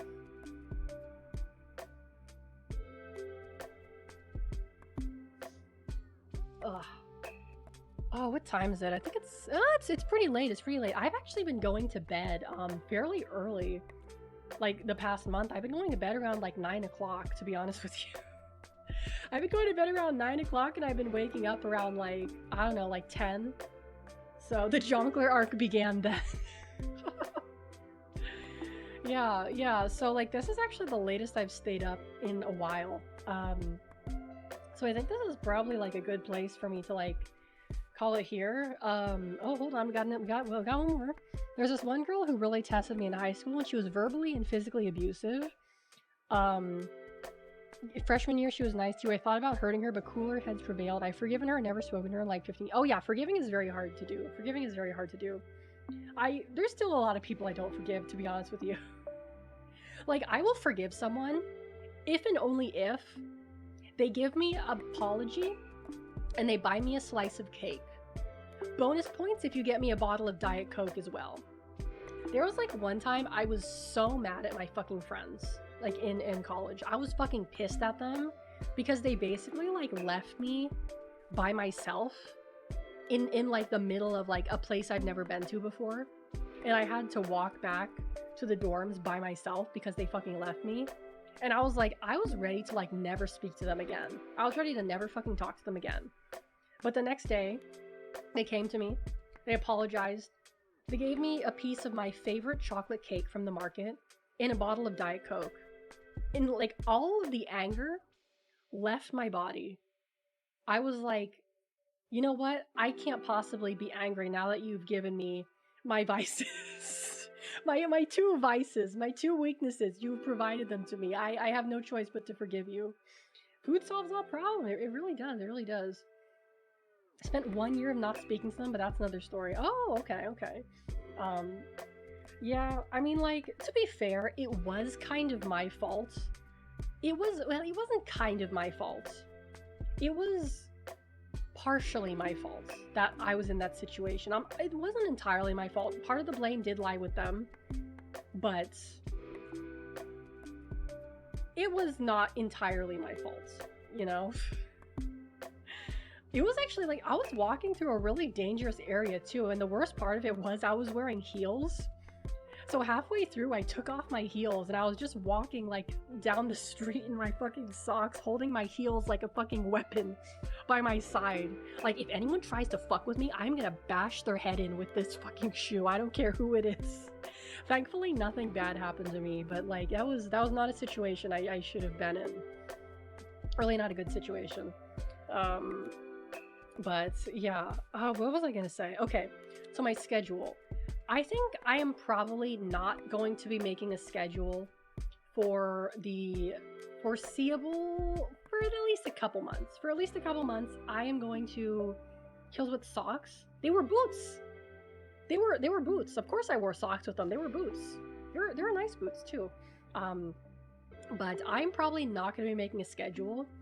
I'm probably going to be streaming 2 to 3 times a week at the most.